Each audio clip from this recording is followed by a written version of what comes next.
Device of some kind. That's a good start. Yeah. Yes. No, that's all right. Thanks, everyone. If I could ask you to head to your seats. And welcome along, everyone. Thanks for your patience. Councillors and visitors, please remember to switch your electronic devices to silence.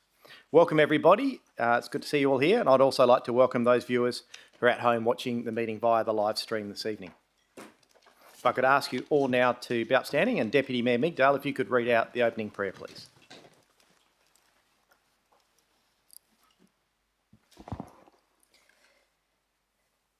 Almighty God, we ask you to guide us in all our discussions to show goodness, honesty, understanding and wisdom in all that we undertake to do. May we respect each other's views at all times, and we ask all of this in your name. Amen. Councillor Kristovich, if you could please read out the opening, the acknowledgement of country. On behalf of councillors, we would like to acknowledge the traditional custodians of the land, the Whadjuk people of the Noongar Nation, on which this meeting is taking place, and show our respect for elders past, present and emerging. Thank you. You can take your seats. Without prior approval, any recording of the meeting is prohibited. No action should be taken on any resolution of council prior to written advice from the city being received. Brings us to item 1, the official opening. Ladies and gentlemen, I declare the council meeting of the 17th of September 24 open at 6:34 p.m. We do have item 2 apologies. We have an apology tonight from Councillor Elizabeth Ree and also one from the CEO, Mr Stephen Rodich. Item 3, approved leave of absence. We have one for Councillor Rob Papard, who is on leave 17th of September to the 22nd of October inclusive. 4, disclosure of interest. There were 5 disclosed from the Community and Resource Committee meeting held on the 3rd of September. There were no disclosures from the Planning and Development Committee meeting. Those disclosures are on the board behind me. For this evening, we have Councillor David Lagan has disclosed an impartial interest in item 12.18.1 as he has discussed an application with club members. Councillor Criado disclosed a financial interest in item 13.1 as her employer is the subject of a small grant application, which has already been approved in accordance with the community grants policy. Councillor Kristovich disclosed an impartial interest in item 13.1 as he previously had a working relationship with SNEC. And the acting CEO, Mr Michael Quirk, disclosed an impartial interest in item 13.1 in his roles as Basketball WA board member and the city's Director of Community Development. He has assisted community volunteers with the establishment of the club. He hasn't been involved in the process for the grants, but just in the early stages of assisting with the club. Councillors, are there any other disclosures at this stage for this evening? Let's keep an eye as we go through. Brings us to item 5, petitions. Councillor Kristovich, would you like to table the petition regarding Cobb Gravel Reserve Basketball Court, please? Thank you very much. Okay, the following petition containing 149 verified signature was received by the City. We, the undersigned, request the City of Stirling to urgently address the issues with the recent upgrade to the basketball court at Cobb Gravel Reserve. The upgraded court has multiple problems, including it not being level, inconsistent surface types creating hazardous gaps, and the painted concrete is dangerously slippery when wet. The playing area is insufficient, with less than 1 metre added to the border of the original court. The proximity between the basketball and netball poles, less than 8 metres, poses a safety hazard and cannot be used conjointly. We ask for a thorough review and proper upgrades to ensure the court is safe, functional and enjoyable for the community. Thank you. And I believe, Councillor, you have another one regarding play equipment. I do. It's to support the retention and encouragement of play equipment on verges. The following petition contained 1,014 verified signatures. We, the undersigned, do respectfully request that the City support and encourage play equipment on verges in our community. As urban infilling reduces backyards, verges have become essential for children's play and community interaction.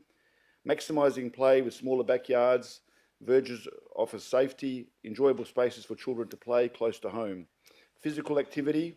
With increased screen time, outdoor play is vital for children's well-being. Verge play equipment provides an active alternative. Enhancing community. Verges with play equipment foster social interaction among families and neighbours, contributing to vibrant communities. Positive precedents.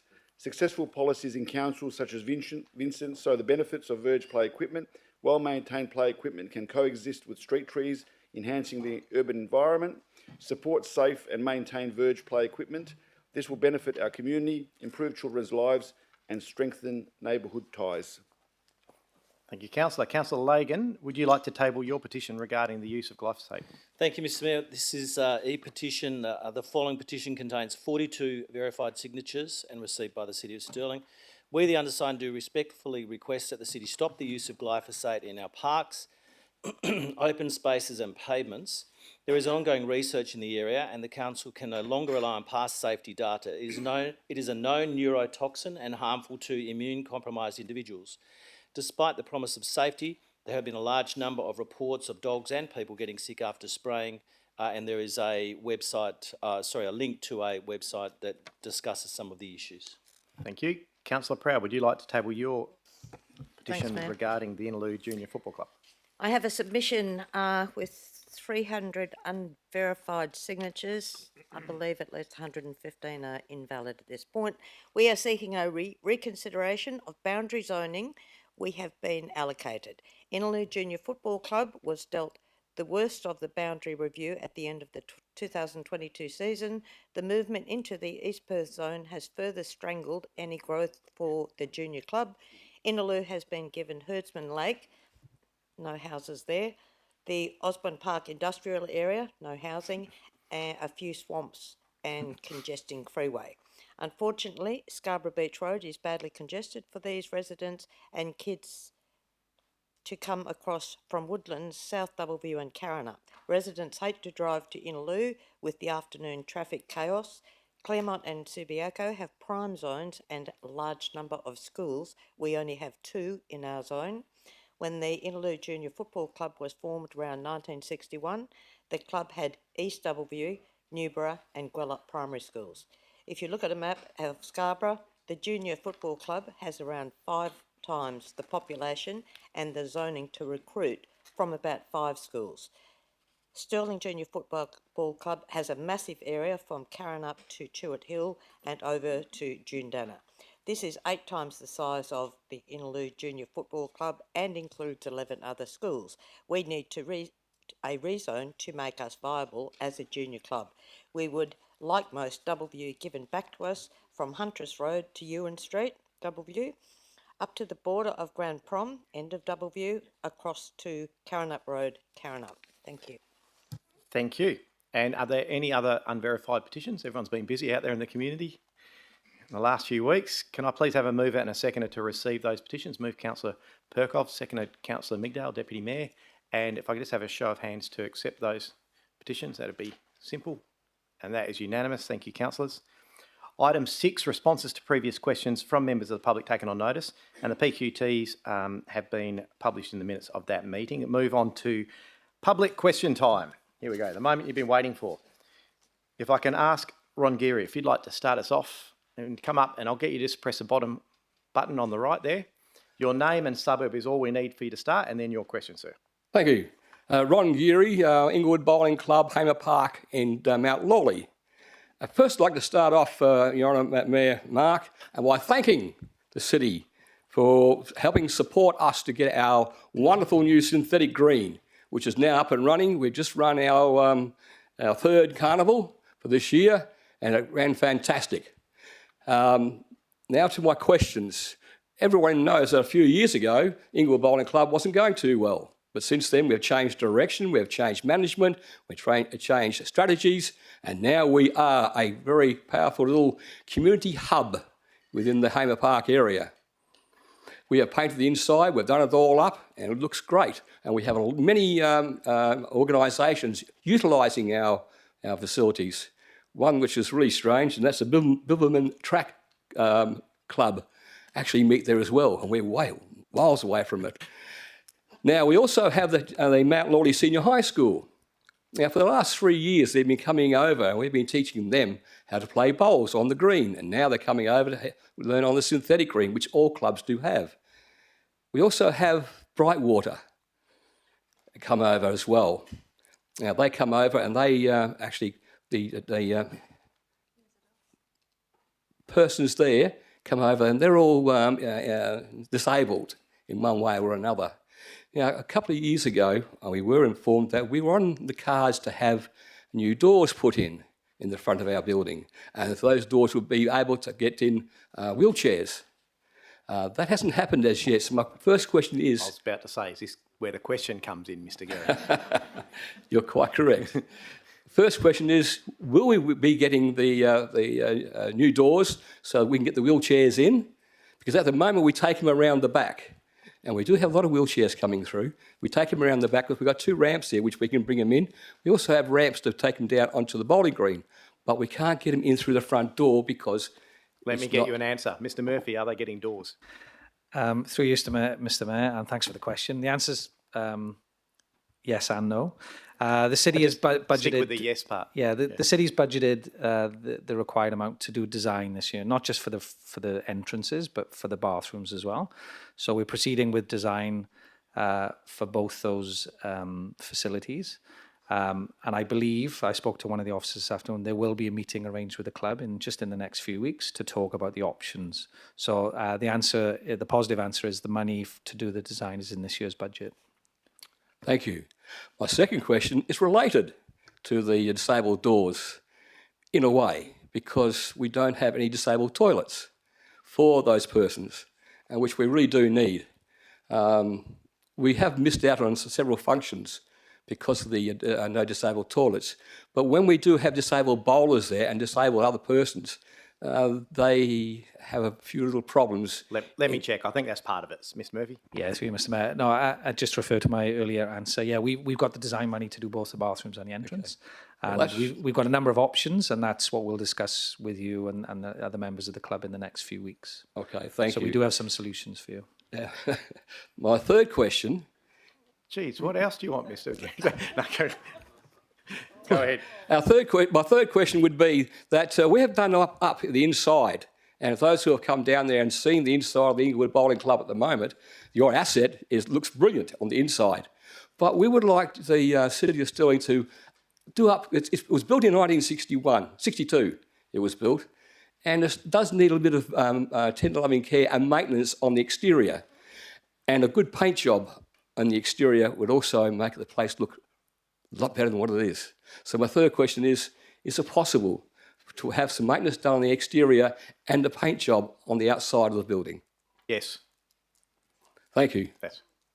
That just saved you. It was easier. Thank you very much. And officers will be in contact to have that chat in a few weeks. Thank you. Thank you. Thanks for your time. Michael Mazzalia. I hope I pronounced that right. Apologies if I didn't. I didn't really then, did I? Just at bottom, yep. Name and suburb to start. Yep, it's Mike Masiello, Scarborough and Trigg. This relates to a matter that is coming up further in the discussion, but great to get an early start. During the campaign to promote the Feels Like Scarborough survey, city representatives personally met with businesses and key stakeholders within the Scarborough entertainment area. The survey was also promoted to businesses and residents within the inner entertainment area via posted letter. Whilst I understand the bulk of the survey questions relate to the inner Scarborough entertainment precinct, the questions regarding a coastal boardwalk relate to a proposed structure to be located mostly within the suburb of Trigg. The residents in Trigg that actively use this reserve may have been lucky to see one of the A5 flyers that publicised the survey within their junk mail.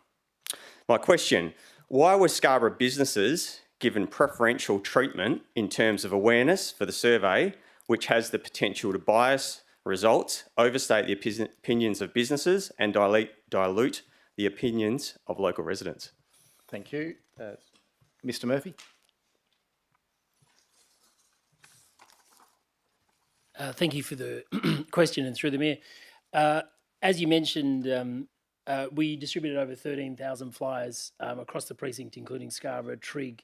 The specific business drop-ins that you mentioned, we undertaken 35 specific business drop-ins.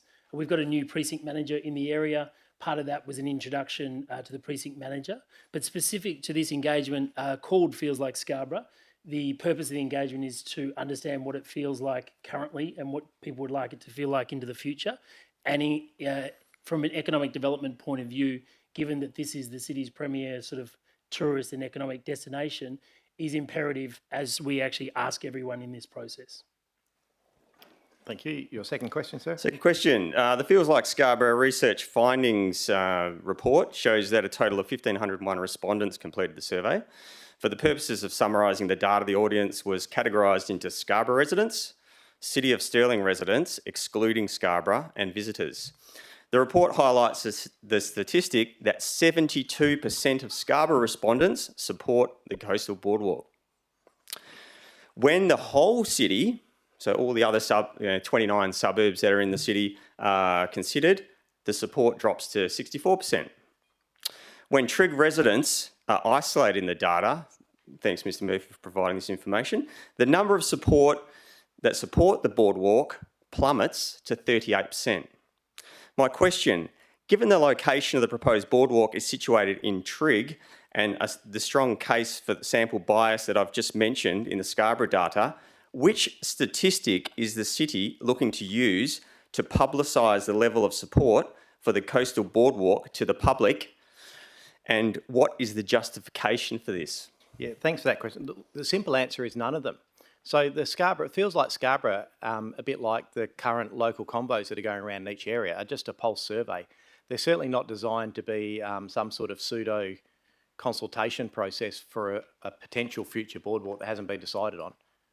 So what I'm asking for is, in the media, which statistics are you going to publicise? There's no intent to use any of those in the media, sir. No, nothing? Okay. We've noticed Trigg resident Dean Peters has been working very closely with the City of Stirling on his proposed boardwalk concept since 2023. He has attended personal meetings with the CEO and council meetings and has become very vocal in a community advocate through social media Facebook campaign on Coastal Whispers and his business networks to promote... Sorry, sir, I don't want to have to rule you out of order, but I said this isn't an opportunity to identify people in that's the public realm. This is a chance for you to ask a question, sir. Does Dean Peters or any business entities... Sorry, sir, I'm going to rule out of order. It's a question you can ask. You are welcome to ask Mr. Peters anytime outside of this arena. He's in the room here. And you are welcome to talk to him, but it's not okay to do that. All right. I've got his number because he added himself to our WhatsApp group, so I'll give him a call. And that's fine, sir. Look, I have to ask everyone to be respectful through this process. This isn't a chance for people to turn on each other in a public gallery. This is a chance for public questions. Thank you. Lisa Thompson.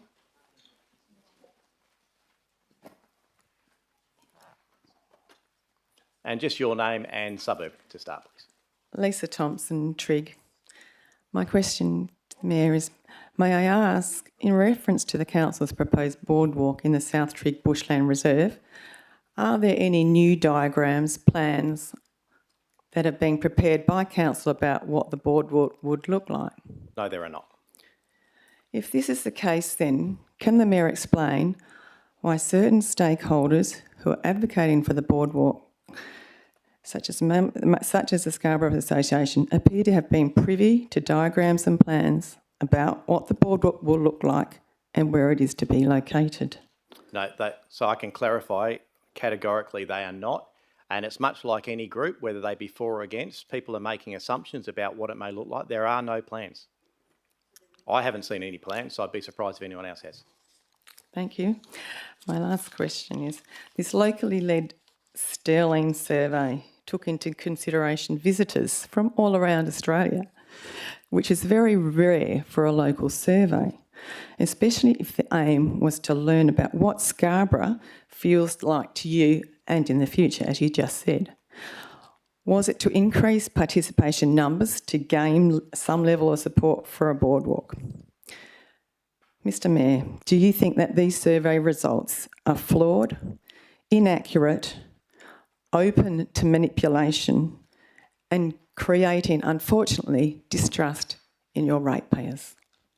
Look, the simple answer is no, I don't. I think the Feels Like Scarborough survey is like a lot of surveys that are conducted, and they're conducted in different forums, and they're always taken in that context.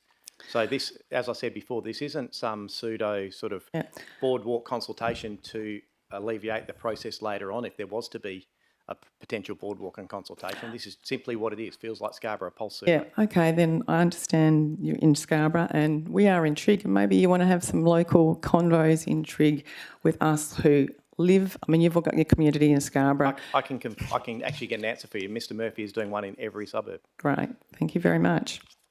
Thank you. Dylan Pence. Is there a Dylan? Yes. And it's already on, so this is your name and suburb to start, sir. Yep. Good evening, Mayor and councillors. My name's Dylan Pence. I'm a resident in Trigg and currently a manager in the construction industry. My first question is, in 2012-2013, when the three boardwalk concept went through an assessment and feasibility study, the costs were estimated about $1 to $3.8 million. That's excluding the security, lighting and maintenance. If this project were to go through at the current labour and material costs, we're probably going to be looking at an excess of $10 million for this project.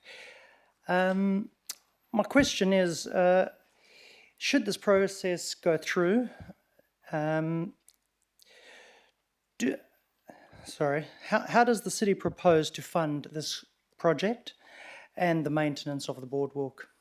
Thank you, and that certainly hasn't been decided yet. You are entirely correct. I'd be surprised if it wasn't double what you just suggested, but we're a long way off deciding that, and that would form part of decision making and obviously consultation for public to decide. Yep. Question number 2, how much consideration has the city given to the whole life cost to maintain the boardwalk, in terms of lighting maintenance, electricity, corrosion maintenance, rubbish collection, surveillance and security, including CCTV monitoring and dune rehabilitation? If so, what are the estimated annual costs to the city? Yeah, and quite simply, the answer is no. At no consideration, there is no plan currently. Yep. Question number 3, again relating to costs. Does the city believe that spending in excess of $10 million in construction plus the perpetual annual maintenance costs for a project that we can do by simply upgrading an existing pathway is prudent use of the taxpayers' money in this council, especially when we're all experiencing a cost of living crisis? Yeah, and thank you for that question. Look, to be honest, it probably won't even be this council. It'll be a future council that makes that decision. This will be a fairly lengthy process to go through the checking, the planning, and those decision-making processes. So the council would have to make that decision then and weigh up with community sentiment and the plans and the cost. Thank you. Thank you. Pierre Magaragia. And again, apologies. No, that's okay. It's Pierre Magaragia, commonly known as Pete. I'm from Karrinyup, near the coastal ward. I have three sets of questions and a bit of a statement prior to that. According to the environmental impact assessment adopted by the city and the Coastal Hazard and Risk Management Adaptation Plan, the proposed location of the boardwalk in the South Trig Vegetated Dunes, Bush Forever Site 308, will be positioned in a very high erosion risk zone. This asset will, with an estimated costing of 10 million, now 20 million, plus would be susceptible to damage associated with the rising sea levels and climatic ocean events as early as 2045. My question, given that the city has already commissioned and received environmental assessment, which has recommended that the asset not be built in the erosion zones, why is the city looking to build and market this asset in the Trigg South Vegetated Dunes? Thank you for that question. I asked for that, didn't I? The $20 million boardwalk. Yeah. Yes. Look, they are all decisions that the council will have to make. They'll have to weigh up the cost versus the benefit to the community versus community sentiment, the life expectancy of it in that erosion area and what the anticipated life of that is. There is still no plan. The proposed boardwalk potentially could end up being an extension of the current boardwalk. Even that hasn't been determined yet. Okay. Question 2 then. Just moving on, if it were, given the fact that there is a multiple-use shared pathway adjoining the West Coast Highway leading from North Scarborough and into the Northern Trig car park, I'm sure you're all aware of it, why can't the City of Stirling Planning Department look at revamping this pathway to be wider, include appropriate signage, line work and car rail barriers to stop cars potentially crossing into the multiple-use pathway, approach main roads, reduce the road traffic speed from 60 to 50 k's an hour, thus keeping all users safe in their designated areas. The existing pathway footprint is already there, and if revamped to a new, wider, user-friendly and safer pathway for all users, wouldn't this be far more economical and environmentally friendly approach, especially for the long term, now that we have the erosion timetable, vulnerability indicators showing that Trigg, South Beach, land where the proposed new boardwalk is to be built, or would be built, would escalate from medium to very high erosion, thus not sustainable for the long term? Thank you. It's a long-winded question, but No, and got it. Look, and it makes perfect sense. It certainly can be an option. I think the important thing is at either stage, council so far has decided that any future potential boardwalk would need environmental considerations, and that's what's currently being done independently. And then plans will be drawn up with options, and they'll be reassessed, I would think. What do you think the time frame would be? I think the original, the initial environmental consideration will be in the months. Okay. But then for plans, preliminary plans or options to be drawn up, I would think sometime next year. Okay. Question 3. I'm winging it here, but I think I'm on the money. All right. Yes. Question 3. Based on my friends and my own experiences hosting multiple foreign and interstate tourists in the area, the overwhelming positive experience they comment on is the fact that our beaches and adjoining bushlands are generally untouched, still in pristine condition, which is what they want to see and experience, not another man-made, ugly, still-looking industrial boardwalk. So you know my stance on it. Crossing through the beach and bushlands. The question is, Why can't this special small rare piece of natural flora and fauna beach environment be left protected for future generations of people to enjoy? Can we in the City of Stirling lock it in as a beach sanctuary never to be touched? Could this be possible? Thank you. And look, that's a decision for a future council to make. This council's looking at it currently. There has been community interest. Obviously, there's community interest against it and there's community interest for it. Council has raised a motion. Council decided to progress it in a slow, sensible way, and there'll be consultation along the way, and all those views will be taken into account. Just on that, could it be possible to actually lock that in as a sanctuary rather than sort of putting a boardwalk through it? I think that would be out of my power. I would suggest it's probably a state government, but it's certainly something that this council can consider anything. All right. Thank you for your time. So just to be clear, you're against? No, this is a joke. Absolutely. Brett Russell. And just as you come up, I will rule to extend public question time. It's been in progress for 15 minutes. Brett Russell from Trig. Why was there no transparent process, consultation with or advice provided to the ratepayers of the City of Stirling about how and why a decision was made to allocate $500,000 on a feasibility study for a coastal boardwalk through the South Trig Beach Class A Reserve? Thank you. Look, I believe it was transparent. This council made determination from councillor motions that it progresses the investigations. That's all that's happened at this stage. Okay. What environmental zoning status would the council regard as significant enough to permanently protect the remnant Quindalup dune system at South Trig Beach Class A Reserve from development and fragmentation? Thank you. Look, certainly there is no intent of this council to destroy that remnant bushland. And why was no context, such as the high conservation zoning of the South Trig Beach Reserve, provided by the metrics Feels Like Scarborough's pulse survey questions about a coastal boardwalk to enable Scarborough residents and visitors to make an informed response? Thank you. And again, I can only reiterate, look, you know, during I know there was media, Miss Murphy was on TV, I think it was, and there was some radio. I know Perth Now did an online survey that at one stage had 80% people support it. Those sort of things are taken in context. They're not used as a consultation for us to move forward on this. Certainly that was only a limited pulse survey as part of an overall Feels Like Scarborough. As I've mentioned before, and I'm sure you're all aware, it's not designed to be the consultation for the boardwalk and won't be used as such. Thank you. Thank you. Dean Peters.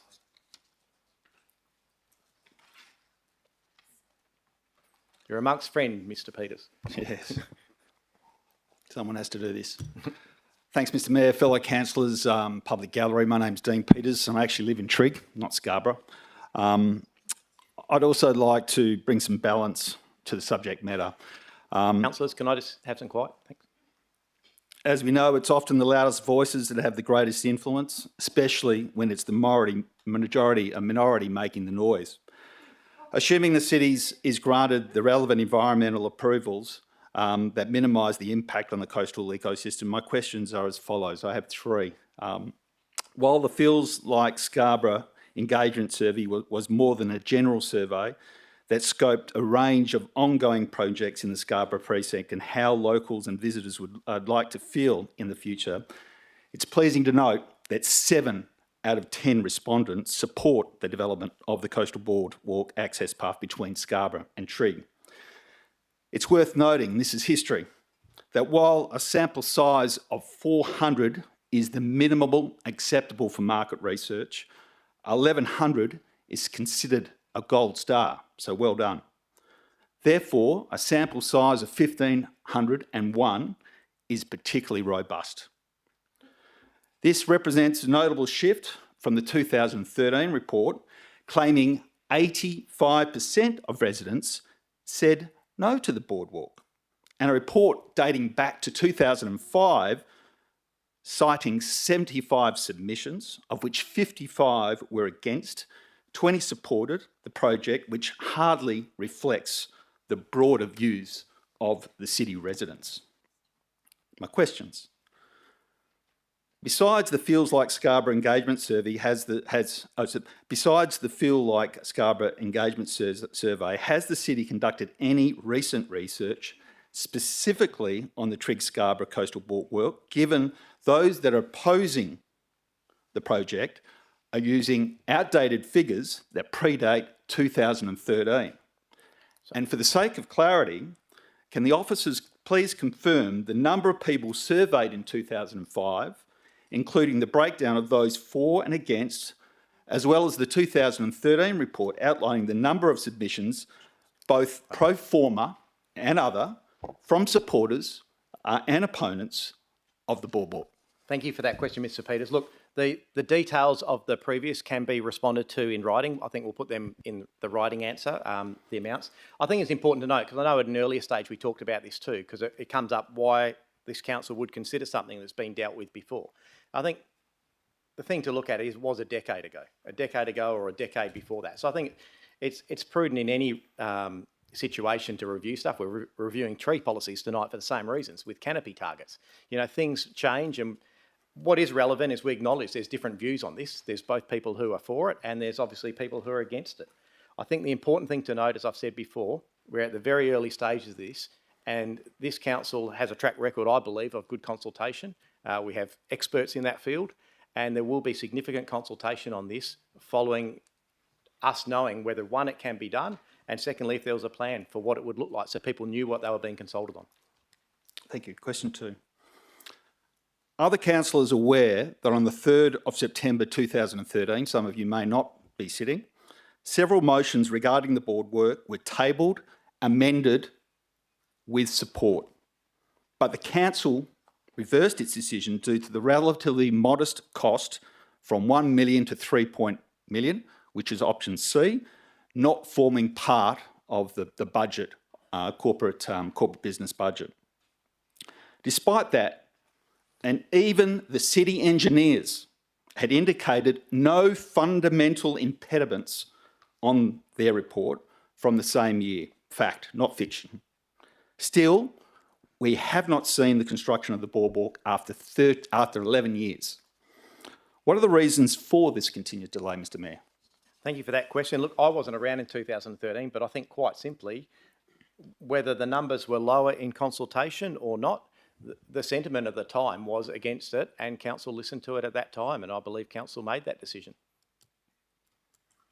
I mean, there's probably lots of other stuff that comes around, but ultimately council decided not to go ahead. Question 3. With increased development and growth projections in the area, this solution presents an opportunity to unlock a potential catastrophic event along one of Perth's busiest highways. Sorry, Ms. Jack, please. Sorry, please, respect. Ms. Jack, I'm going to ask you please to be respectful. People are respectful when you ask your questions. I expect the same from you.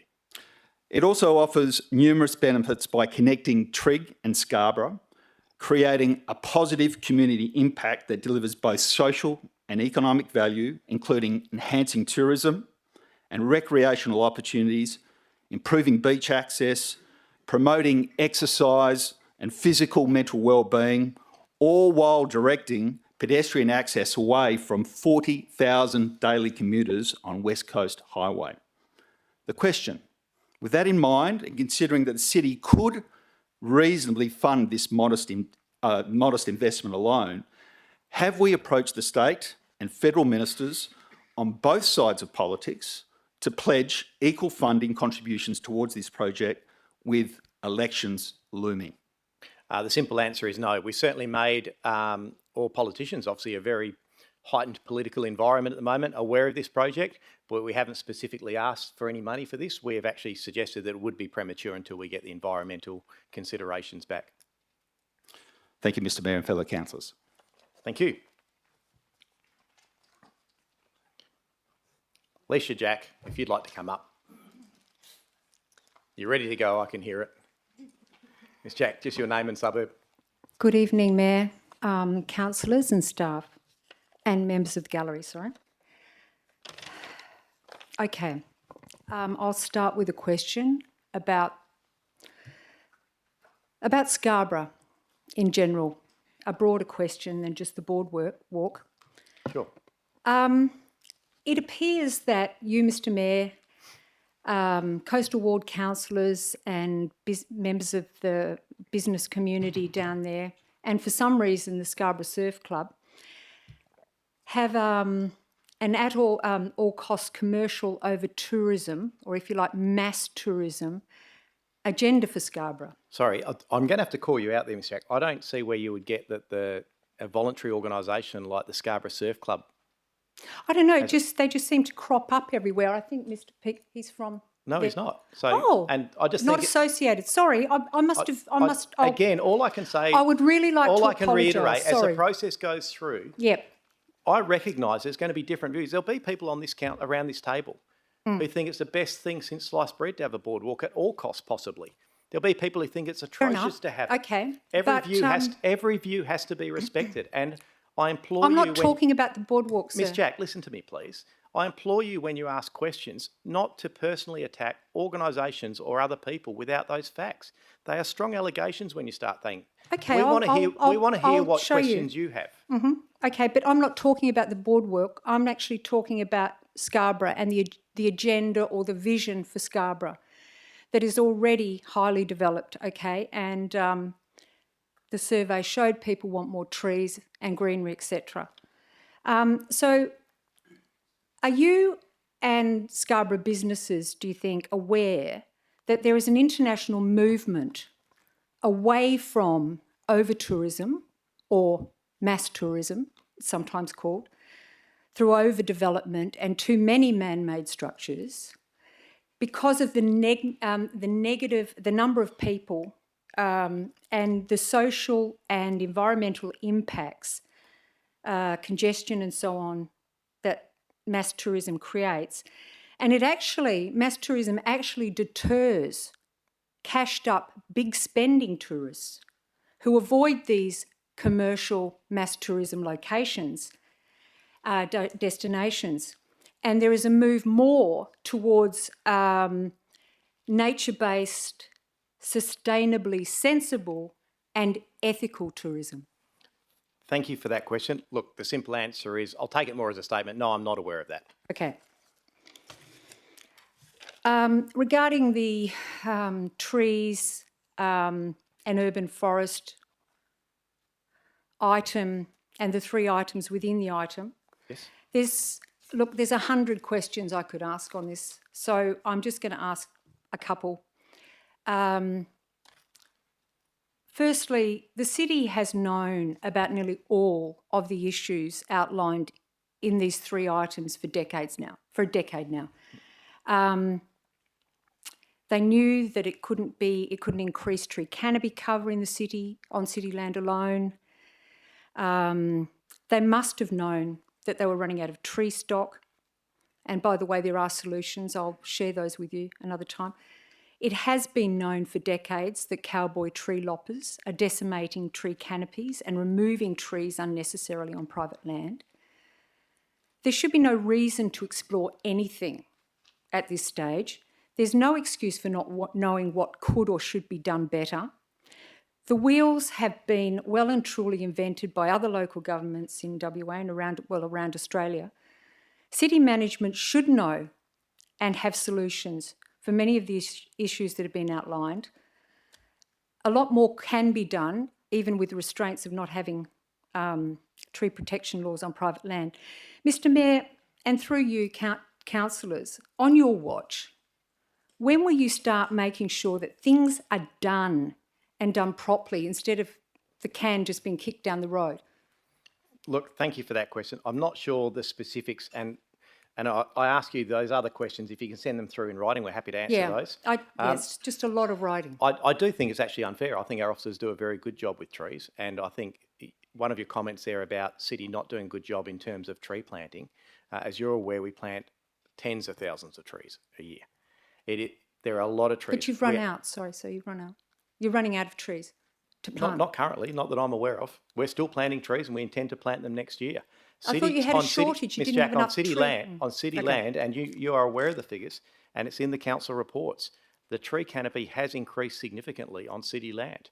But we are at a loss on private land to know how to deal Well, with that. overall, we're losing trees. It's going down. But anyway. Yes, as it says in the reports, with private land. Okay, sorry. Question 2. I have to give you more information because it's a really big subject. That was question 2. So No, question that 3. was question 2. No, that was question 2. Okay, Yeah, now okay. question 3. Yes, Sorry. okay. Mr. Mayor, Haven't been on holiday that long. you're very brown. Nice to Thank you for noticing, Miss Jack. Can you please explain to me why on page 234 of the agenda, in the box that mentions affected business units, why doesn't it include community safety, the community safety unit, whatever that's called, when the primary reason for urban forest plans and strategies in Australia and around the world is to increase canopy to cool suburbs to reduce dangerous and often deadly urban heat? Surely that should be come under also community safety. Thank you for that question. Look, I haven't got the agenda in front of me. I would suggest it's about who is writing the report. We certainly acknowledge there's many benefits from trees, and some of those are around that. Okay. We acknowledge that, yes. Well, be good if they were involved. Yes, I'm sure they are. Is he here? Not here. Yep. Oh, great. He's aware. Nod. You've got a nod. They're aware. Very important. Thank you. Thank you for your questions. Harley Diamond.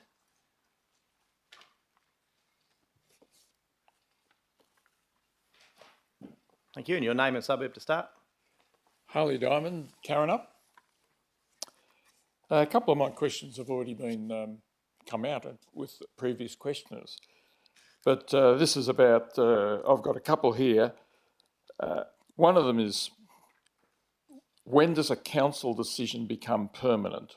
When 2 previous decisions not to proceed with a coastal boardwalk through the South Trigg Beach Class A Reserve vegetated dunes can be overturned by a future council? Thank you for that. Look, it's not so much overturned, but I would suggest that there is a life cycle. It's certainly a very different council to now, and it's a decade on, and Scarborough is a very different area. That coastal area is a very different area, but there's certainly no intent to overturn anything without significant consultation, as been said. Okay, something a little bit different.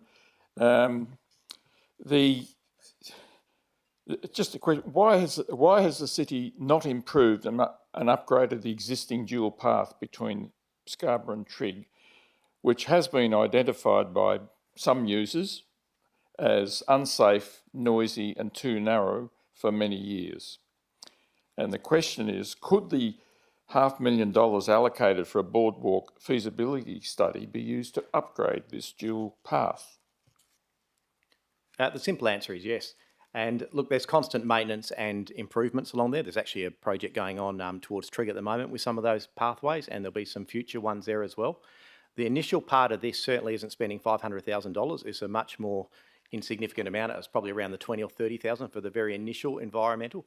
And as early as we can, the council will determine from there what is feasible, and it may well show that option is a more feasible option and a more suitable option. That path is used by many people, including myself, both as a pedestrian and also as a cyclist over several years. I've yet to come across 40,000 people in a day on it, though. That was a comment. Get close on a Saturday morning, I reckon. Thank you. Sharon Hilton, please. I'm just going to say, I'm in over my depth here. I'm not prepared, so I'm going to... You can keep it. If you have got a question, though, about something, you're welcome to ask it. You don't have to be prepared. It was really just about the bushland at Churchland. Come and ask, and I'll see how we go. It's worth it. You made the effort to be here on a Tuesday night. You could have been at home watching The Block or something. The Block or something. So all I need, you start with your name and suburb, and then just ask a question in your own words. Okay, my name's Sharon Hilton and I'm from Wembley Downs, and I walk regularly at Churchland's bushland and take my dogs, and it's a beautiful part of the world, isn't it? We live in a beautiful part. I'm really concerned that we're going to lose it with the road going through, and I just really am concerned, as other people have said here, about losing the trees, obviously with the borer bug and everything else that's going on. And I don't see why we need another road going through there when we already have a road, and I don't see that used that often. And it's just beautiful and quiet, and I don't see why we would get rid of bushland that is already there and create more concrete. Yep. And look, thank you for the question. So a quick explanation for those who don't know. Talking about the Stevenson Highway Road Reserve that currently goes from the existing Stevenson Avenue, it goes across, covers over Pearson Street, and there's a road reserve that goes through to Churchlands, to Empire Ave. That is still on the MRS. So it's on the Metropolitan Region Scheme, which is a state government scheme, which basically means it's a road reserve that can be, we've seen the stuff that happens along the freeway. So it basically means everything can be taken out and a freeway can go through. The intent is that in the future there won't be the need for that highway. And as part of the process to remove any of that off the Metropolitan Region Scheme, the state government is doing a study on whether a road would be required there, what it could look like. So again, it's very early stages. There is no plan to do anything at this stage, and if anything was to progress past a plan that showed that it was feasible, was needed, stacked up, those sort of things, community would be consulted at that stage. Okay, I was going to say that because everyone that I talk to, like hardly anybody knows about it. Yeah, and that's because it is so early. It's sort of that stage, and I know it can be frustrating for the community. We see it all the time. It can be really frustrating because you think there's plans to do things, but at the same time, if there's no plan, there's nothing to consult on. So I can certainly say that there's no intent to build a road at night time there's no secret road that's been designed. It's nowhere near any of that. It's unknown what it could possibly look like. Okay, thank you. Thank you. And you did well.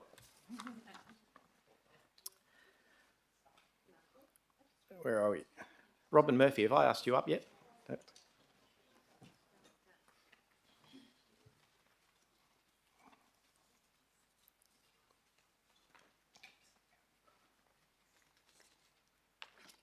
Just your name and suburb. Robin Murphy, Karrinyup. I have 3 questions. Why did the Mayor preempt public consultation and expert reports by publicly declaring his support for a coastal boardwalk between Scarborough and Trigg on Channel 9 on the 16th of May 2024? Because you called them, got them down to interview me. Absolutely incorrect. Miss Murphy, I'm trying to lighten a bit, Miss Murphy. Look, you have my utmost. I'm trying to work out the right word. I commit to you that I have not committed to a boardwalk. Do I personally think it could be fantastic? Yes, I do, and I've said that in public. But this council has to make a decision, not me. I was not the one who brought this before council, and it's got a long way to go. If the environmental considerations and the planning and consultation says that it shouldn't go, I have no intent to push through that. Mr Mayor, I'd just like to clarify that I had no contact at all with the media. They called me after they'd interviewed you, and they told me that you had made a commitment to, or that you had expressed a desire for the boardwalk to go ahead. I had to respond. Yeah. Anyway, I just think that needs to be clarified. A second question. The 13 hectares of the South Trigg Beach Class A reserve has had many significant environmental studies carried out over a long period of time at a state and regional level for Bush Forever in the 1980s and Class A reserve assessment in 1999. The threatened ecological community was studied and nominated by consultant botanist Bronwyn Keary in 2018. Dr. Judy Fisher, ecologist, was engaged by the city in 2013 to report on flora, and by Professor Vic Semenyuk, an expert in coastal landforms and vegetation, in 2016. To name just some of the surveys. Regular flora surveys, rehabilitation and revegetation undertaken by city staff under the Trigg Bushland Management Plan. Why are the ratepayers of Stirling being asked to pay for another environmental study of the South Trigg Beach Reserve when so many have already been carried out on this 13-hectare remnant Quindalup dune system over the past 50 years? And thank you for that question. Look, they're very different studies. This is certainly, there's no intent for, or I'm sure there's no intent for this study to try to disprove any of those facts. This was purely about working out if it's feasible with those constraints to build or to extend the current boardwalk.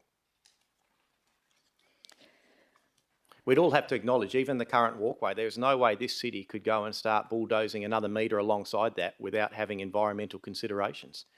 The community would be in uproar. So it's a sensible process to go to get independent environmental advice on how it could possibly be done in a way that protects that environment. My third question, wondering why I'm bothering, but anyway. The Coastal Hazard Risk Management and Adaptation Plan, adopted by Council in 2023, recommends for Trigg Beach, Bush Forever Area 308, that, and I'm quoting, development on presently undeveloped land within the Coastal Foreshore Reserve be avoided. Does the Council agree that the construction of a boardwalk 3 metres wide, which is a desirable minimum width for a shared path, and that's from Transport WA reference, and around 1 kilometre long, which was the Mayor's reference, with multiple footings secured into the sand, traversing hills as high as 12 metres and deep vegetated dune swales with essential access for emergency vehicles would constitute development? Not in that intent, I wouldn't say. And again, I think there's assumptions there. This council has no plans to build a shared path that has vehicles be able to traverse it. The proposal is to look towards a boardwalk, but I think that's a long way off. There's certainly no intent to put a development in the dunes. This is about a boardwalk. We see it all the time. When you go to Rottnest Island, you'll see boardwalks going. The point is, a boardwalk is development. I acknowledge which seems to have escaped certain people. Thank you. Thank you. I'll acknowledge that. We'll take it on board. Thank you. Yoko, sorry, I've scribbled this when I've written it, so I haven't got your surname. Yoko's fine. Yeah. Thank you very much. Today I came to ask... If you can just start with your name and suburb. Yoko Fukatsu, that's how you pronounce it. Thank you. From Double View. I'm glad you said that because it doesn't look anything like what I wrote. Yeah. So today I came to ask a few questions regarding the proposed development plan at Ocean Village in City Beach, which borders with Wembley Downs. But before that, one question popped up in my head regarding the Feels Like Scarborough survey. So I did see this survey being advertised on Facebook, I think it was, but I didn't pay too much attention, to be honest, even though I live very close to Scarborough. But today I learned that it included some questions regarding the boardwalk. And if I had known that there were questions about them, I would have answered. So my question is, would the city be able to consider doing another survey that's focused mainly or only on the boardwalk? Yes, it certainly will. That was not intended as a boardwalk survey, so the wider community would be consulted on that. Okay, thank you. My second question and the first question regarding the Ocean Village is, what is the city's stance on the proposed Ocean Village development? Thank you. Ms. Hughes? Through you, Mr. Mayor, thank you for the question. So that application is currently going to be decided by the state government. So it's a state development assessment unit application. So the city's role in that is just as a referral. So it's not in the city, it's in City Beach. In terms of our response, we're currently assessing the information and we will have that sent back to the department on the 20th of this month. So we haven't formed our position yet. Okay, so my second question is, I guess the city hasn't conducted any public consultation for the people of Wembley Downs or surroundings? Ms. Hughes? Through you, Mr. Mayor, yes, as this application sits outside our city, our role in this is a little bit different to what we would normally play in other applications. So the consultation is actually undertaken by the state government in relation to this application. Our role in this is very at a higher level, so we don't get an opportunity to see even the comments that are submitted from the community, which would normally form part of our assessment in any application. So it's a little bit of a smaller role than what we would normally have in an assessment of an application. Okay, well, as you said, the site sits in the town of Cambridge. However, it's only 10 metres away from Wembley Downs. And I did door knocking on Brompton Road, which belongs to both Wembley Downs and City Beach. And about 90% of the people I spoke with were strongly against it, and they were actually furious. So I think the City of Stirling should have heard the community's voice, and you should consider it when you make your feedback submission to the state government. Thank you. Thank you. I'll get Ms Shears to clarify that. I think it's important to understand, because our role isn't to take community-centred and provide advice in this case. That's another role, another agency. Our role is purely to provide technical advice on it. So I'll get Ms Shears to comment. Yes, through you, Mr Mayor. So we obviously hear feedback from the community like yourself. So I know you've been liaising with our town planners in relation to some of the concerns that you have. When we normally advertise an application, we have an opportunity to read through in detail every comment and every submission that is received, whereas these submissions don't come to the city, so we don't get that opportunity to see that. So we can hear from residents like yourself, but we don't have a full picture of what the whole submissions might be containing. So when I say we're not considering their views in terms of the community, that's what I mean in an official sense of our assessment. Thank you very much. Thank you. Eric David. Thanks, Mr Mayor, councillors and gallery. I have huge concerns. And just your name and suburb. Eric David in Dianella. Thank you. I have huge concerns about the ongoing use of glyphosate, and a personal victim of its toxicity myself, as well as an advocate for many, many others. Given the updated data and on the health risks and the use of glyphosate, and the fact that the European Union is looking at banning it, combined with the fact that the Council has stopped the use on children's playgrounds, pathways from previous petitions, why are we still using it in open spaces, parks and bushlands? If it's not safe on pathways and children's playgrounds, how can it be safe in other areas? Question is, what is the Council's position and plan to stop the use of it? And what are my rights to stop it being sprayed exactly on my doorstep? I live on a bushland, and it's being sprayed and making me sick. Thank you. Mr Hunter. Thank you, Mr Mayor. The city has an active campaign to reduce glyphosate usage year on year. So we have substantially reduced glyphosate use, certainly in the last 5-6 years. You're quite right that we do restrict use around playgrounds and other sort of sensitive locations, but it is still certified for use with the federal government. The Pesticide and Veterinary Medicines Authority still allows the use of glyphosate to be applied subject to the instructions on the label. And we do selectively use glyphosate in very specific locations, mainly in bushland management. We are currently using it selectively to try and reduce some of the environmental weeds that infest some of our bushland areas. With all due respect, it's not safe. If it's not safe, it's not safe. So reducing the use of it. Just through the chair, I just need you to ask questions.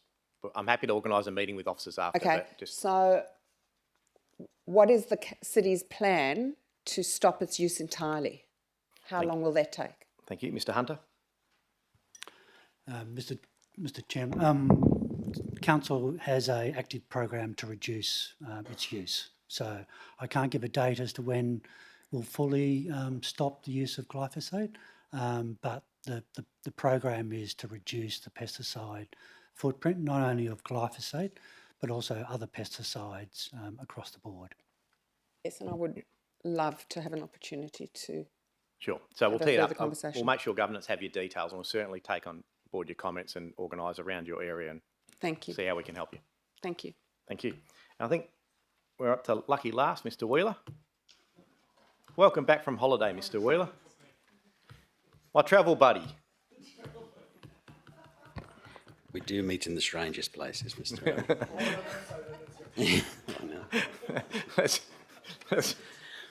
Good evening, Mayor, Councillors and ratepayers. My name's Simon Wheeler from Scarborough. Just quickly, Mayor Owen, when you're responding to Ms Murphy earlier about transparency in Channel 9, the first that many community groups in the community knew about the coastal boardwalk being on the budget was when Channel 9 called us to tell us that. And they were either told by yourself or some other source in the city.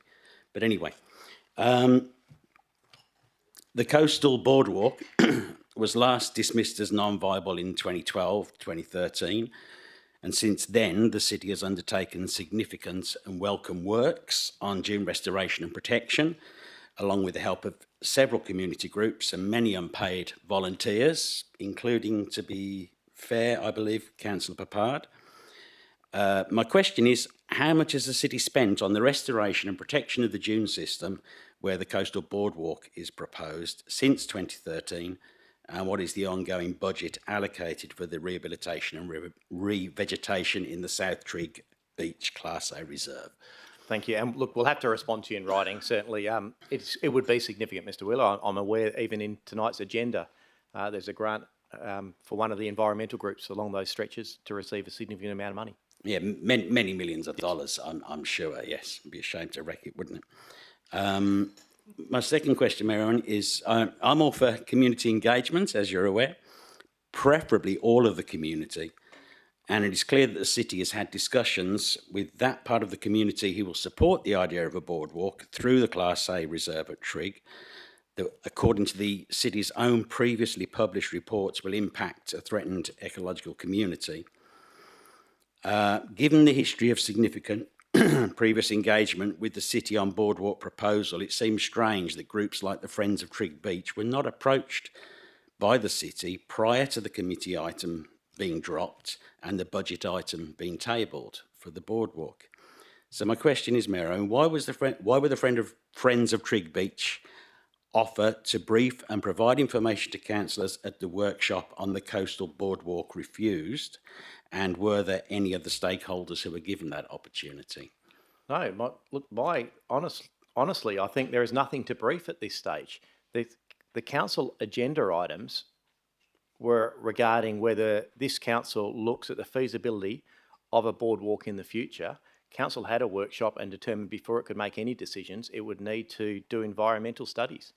That was listed on the budget. There's plenty of items in the budget that I'm sure go a little bit unnoticed, but there's no intent to hide it. There will be plenty of consultation. There's no way this council could get away without progressing without community consultation on the boardwalk. You know that yourself, Mr. Wheeler. Yeah, if only it was fit for purpose, we'd be laughing.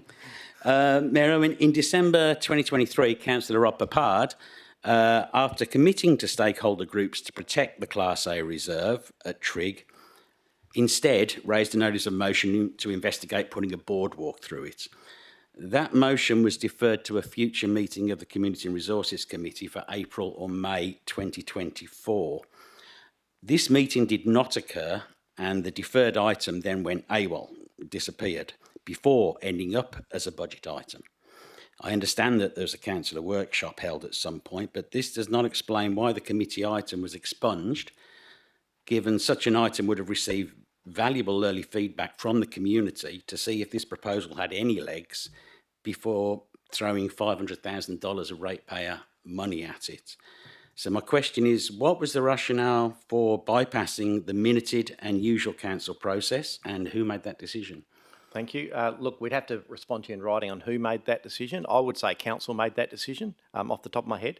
I don't think any process... Not by a resolution of council, no. I don't think this council has tried to bypass anything. Again, I think it was determined, which often happens after a committee recommendation, to defer something, that more information is needed. It never got to committee, Mayor, A and that's workshop my was point. held where council decided they had nowhere near enough information to take this any further. The 500,000, only a small amount of that, as I said, probably 20, 30,000 will be spent in the early stage. A lot of that money is for what exactly you're asking, which is community consultation before this council took it any further. Okay, thank you very much. Thank you. Have I missed anyone? Well, thank you everyone for your patience. As I said before, I know these items can be emotive. People have strong views, but I ask, as we go through these processes, we just play the subject, not the person. It just helps for everyone to sit in there and be able to walk away. Thank you again. I will now move on to applications for leave of absence. Councillor Ferrani has requested a leave of absence for the date of 15th of October 2024. Councillors, are there any other requests for leave of absence? No, if I can have a mover and a seconder to let him go on leave. Councillor Olo moved. Councillor Hatton has seconded. Just a show of hands to let Councillor Ferranti have his leave. That's it, it's unanimous. Thank you, councillors. Item 9, confirmation of minutes. Councillors, can I have a mover and a seconder to accept the minutes of the ordinary meeting of council held on the 27th of August 2024? Move Councillor Lagan, seconded Councillor Giudice. And a show of hands to accept those minutes will help me move along, and that's unanimous. Thank you. Announcements by the presiding member. I have a really quick one, and that is just to say it's no secret I've been on leave for the last month. It doesn't happen too often. In fact, I think it's the first time I've missed a council meeting as chair, on leave in my time. But I was very fortunate to have a great deputy step in. So I'd like to thank you, Deputy Mayor Migdale, for stepping in. I did actually, you'll be pleased to know, put my headphones on and listen. I was walking along the streets of Verona and I listened to public question time and while you were patient. Anyway, I'll move to announcements by the props, but thanks again, Councillor, and I'll ask you for your announcements. My pleasure, Mr. Mayor. And yes, I was aware that you were watching because I do recall seeing 1 or 2 text messages.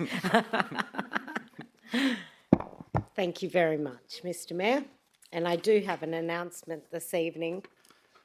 I'm very pleased to announce that at the 3rd Annual WA Aquatic Recreation Industry, or ARI, Awards on Thursday the 15th of August 2024, hosted by Lewa Aquatics, Stirling Leisure has been recognised for excellence. Inglewood Aquatic Centre was awarded the Aquatic Facility Safety Award for demonstrating commitment to continuous safety improvements, including installing Lynx-ite drowning detection technology, which uses AI technology to assist lifeguards' response times to incidents, and for having a high focus on continuously developing a positive safety culture with the facility. Balga Aquatic Centre also received highly commended in the Sustainability Award category for prioritising sustainability with the installation of a cogen boiler system and effective future planning. All 3 of our aquatic centres received a highly commended for Watch Around Water Facility of the Year for engaging the community and promoting the Watch Around Water message via staff interactions, Watch Around Water Safety Weeks, and successful internal promotion.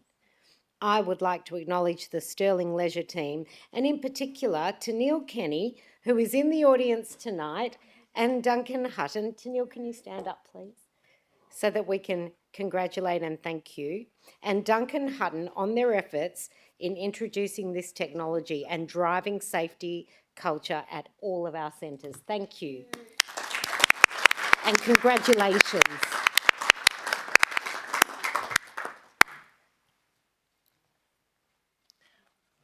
Thank you, Deputy Mayor. And look, well done to Neil Duncan and the team, and also to the team responsible for the new pool out at Inglewood. I did attend on Monday and had swum a few laps. What a fantastic facility. The team should be really proud of the work they've done there. And I know the staff are very relieved to have a pool operating, and it's been fantastic feedback from the community on that project. Councillors, move on to item 11, unresolved business from previous meetings. We have nil, and that brings us to 12, reports and recommendations of committee. Councillors, will deal with items from Committee and Resource Committee meeting. There are a few. 12.1 CSA 1,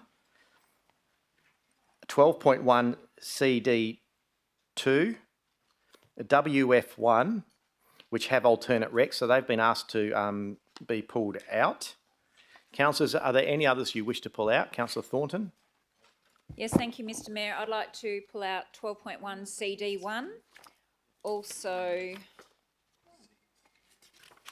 let me just turn the page. And 12.2 PE2 and 12.2 CF1. Hang on. No, that's the wrong committee. So wait. Oh, Yep. sorry, yeah. That's all right. Okay, It's got a that's head. next. Sorry. And I will ask to pull out 12.1 8.1, please. What? Oh, the last one. The last one, 12.1 8.1. Councillor Lagan? Yeah, do we already have removed 12.1 TE2? I don't think so. Can No. I pull that out, just ask some questions? And 12.1 GOV1, can I pull that one out also, just ask some questions? 12.1. Oh my God. Sure. On the next page.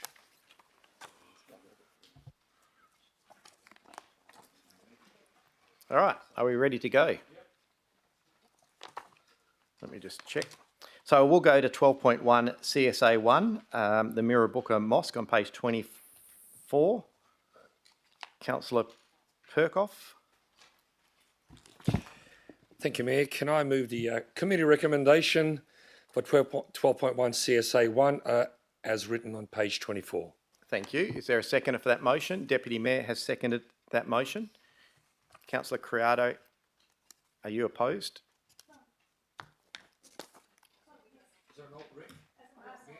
Well, it can't. It'll have to be a foreshadowed rec. That's all. So you have to be opposed at this stage. Is that? Sorry, stand. If you stand up, councillor. So, sorry. Is it just a minor amendment, or is it a different? It isn't, well, no, I'll have to oppose because, yeah, I'll have to oppose. How about we do an alt rec that has it as number 3, and I'll put them separately? Will that? That would work. Is council happy with that? So.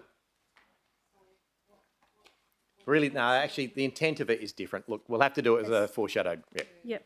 I was trying to be sneaky there. Wrong word. Scrap that. Cut the streaming. All right. So we have a motion. Move Councillor Perkoff if you'd like to talk to the motion.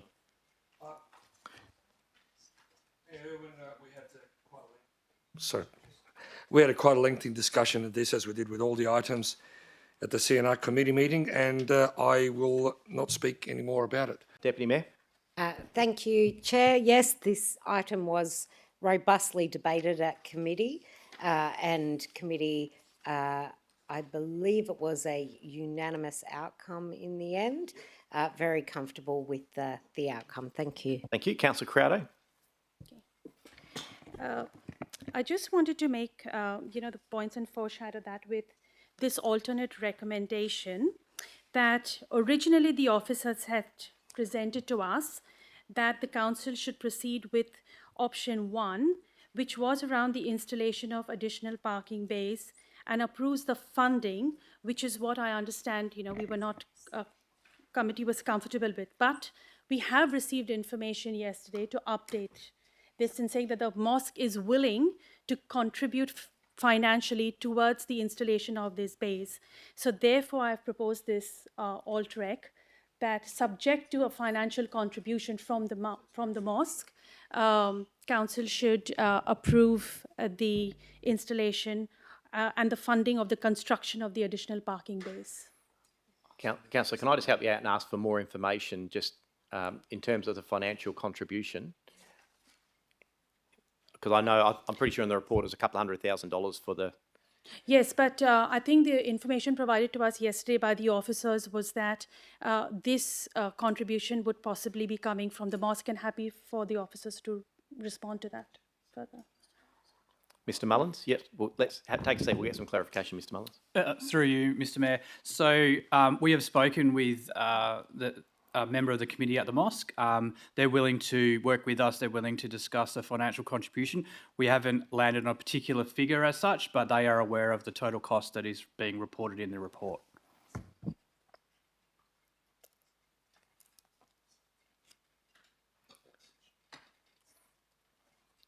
Thank you for that. I'm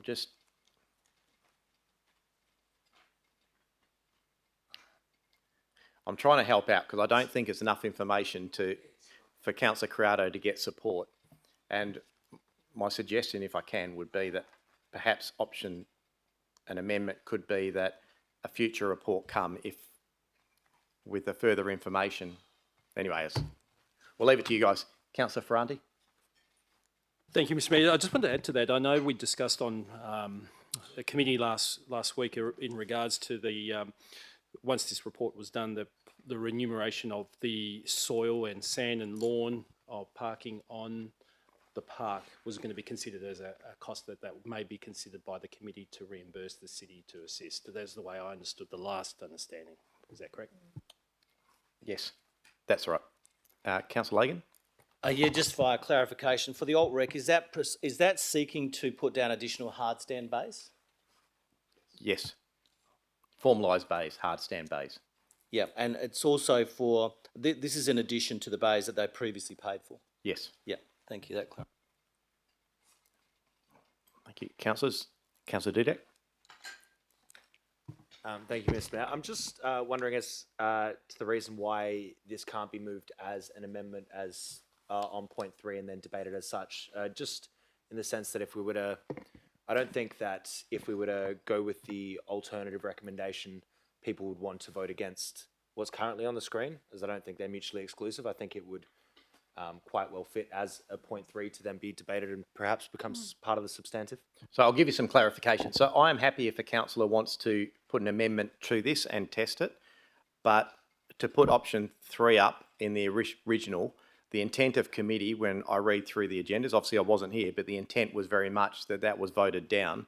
So I can't say that it's not significantly different. It was basically spending $200,000 worth of the money. What Councillor Corrado has now talked about is that there may be other money from the mosque. So again, it's very different. But as I said, I think with some wordsmithing, if you want to try number 3 that council considers at budget time, or any of those sort of things, then they potentially could. But you'll have to come up with the wording. Sorry, Mr. Mayor, just a question, just point of clarification. To add, are we looking at adding in a number 3 and do the mover and seconder then have to approve the addition of that? We're not looking to do anything at this stage. That's what I'm saying. If I'm just saying we can't, if someone wants to try adding something in, they can try, but it hasn't happened yet. So if I might just try and move an amendment slightly different to this, that council receives a report on the installation of additional parking bays on Boyer Avenue and take out the approves the funding. Mr. Mayor, I thought Mr. Mullen's memo covered this. I think the issue is, again, from my understanding, council decided not to approve council parking funds for this. Currently, whilst there's a suggestion there may be funds forthcoming, it's not saying that there's 200,000 forthcoming.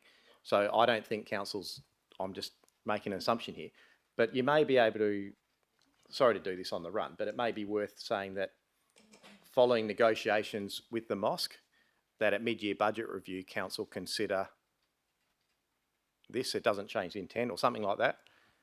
But there's got to be a future decision made once you know what's coming through. You can't just make a decision tonight to... Yeah, I think that's correct. Following negotiations with the mosque, the council receive a report on the potential installation of additional parking bays on Boyer Avenue. I think that would be potentially a decent way to deal with it, and I'd be happy to move. And I can ask Councillor Perkoff and the Deputy Mayor if they're happy that some more information comes back. It's just for a report. If this is just a report, Mr. Mayor, we're happy to let that I think through. that's a sensible way to go. Yep. Okay. Outlining financial, and then you can make a decision then, and it doesn't change the fact there's the process in place. Well done. Is there okay, so that's been accepted by exception, not by exception, by agreement.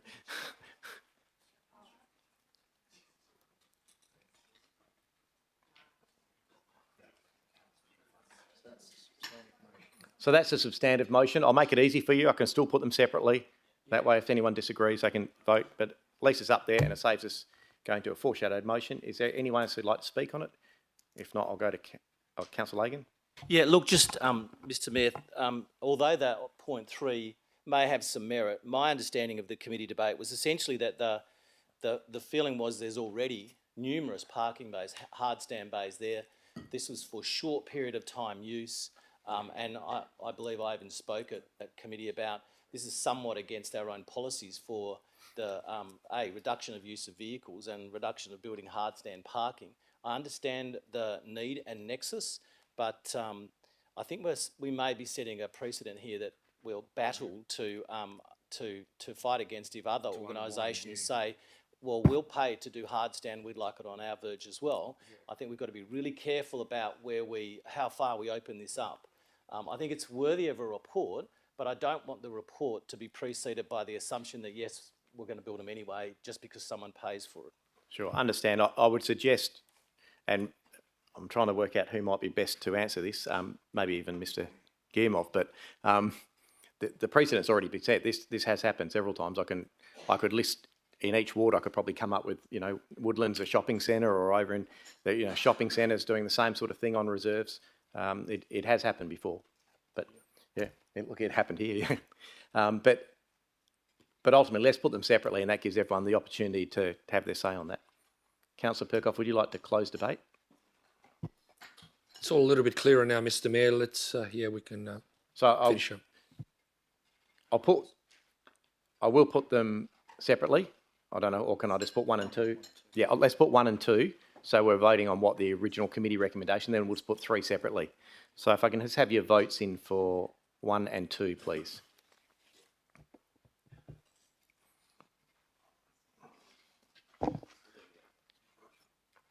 Thanks, councillors. That's unanimous. I'll now go to number 3. So that's following negotiations, council receives a report.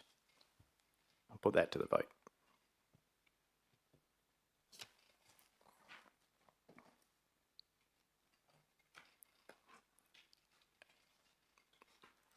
Thank you, and that is carried.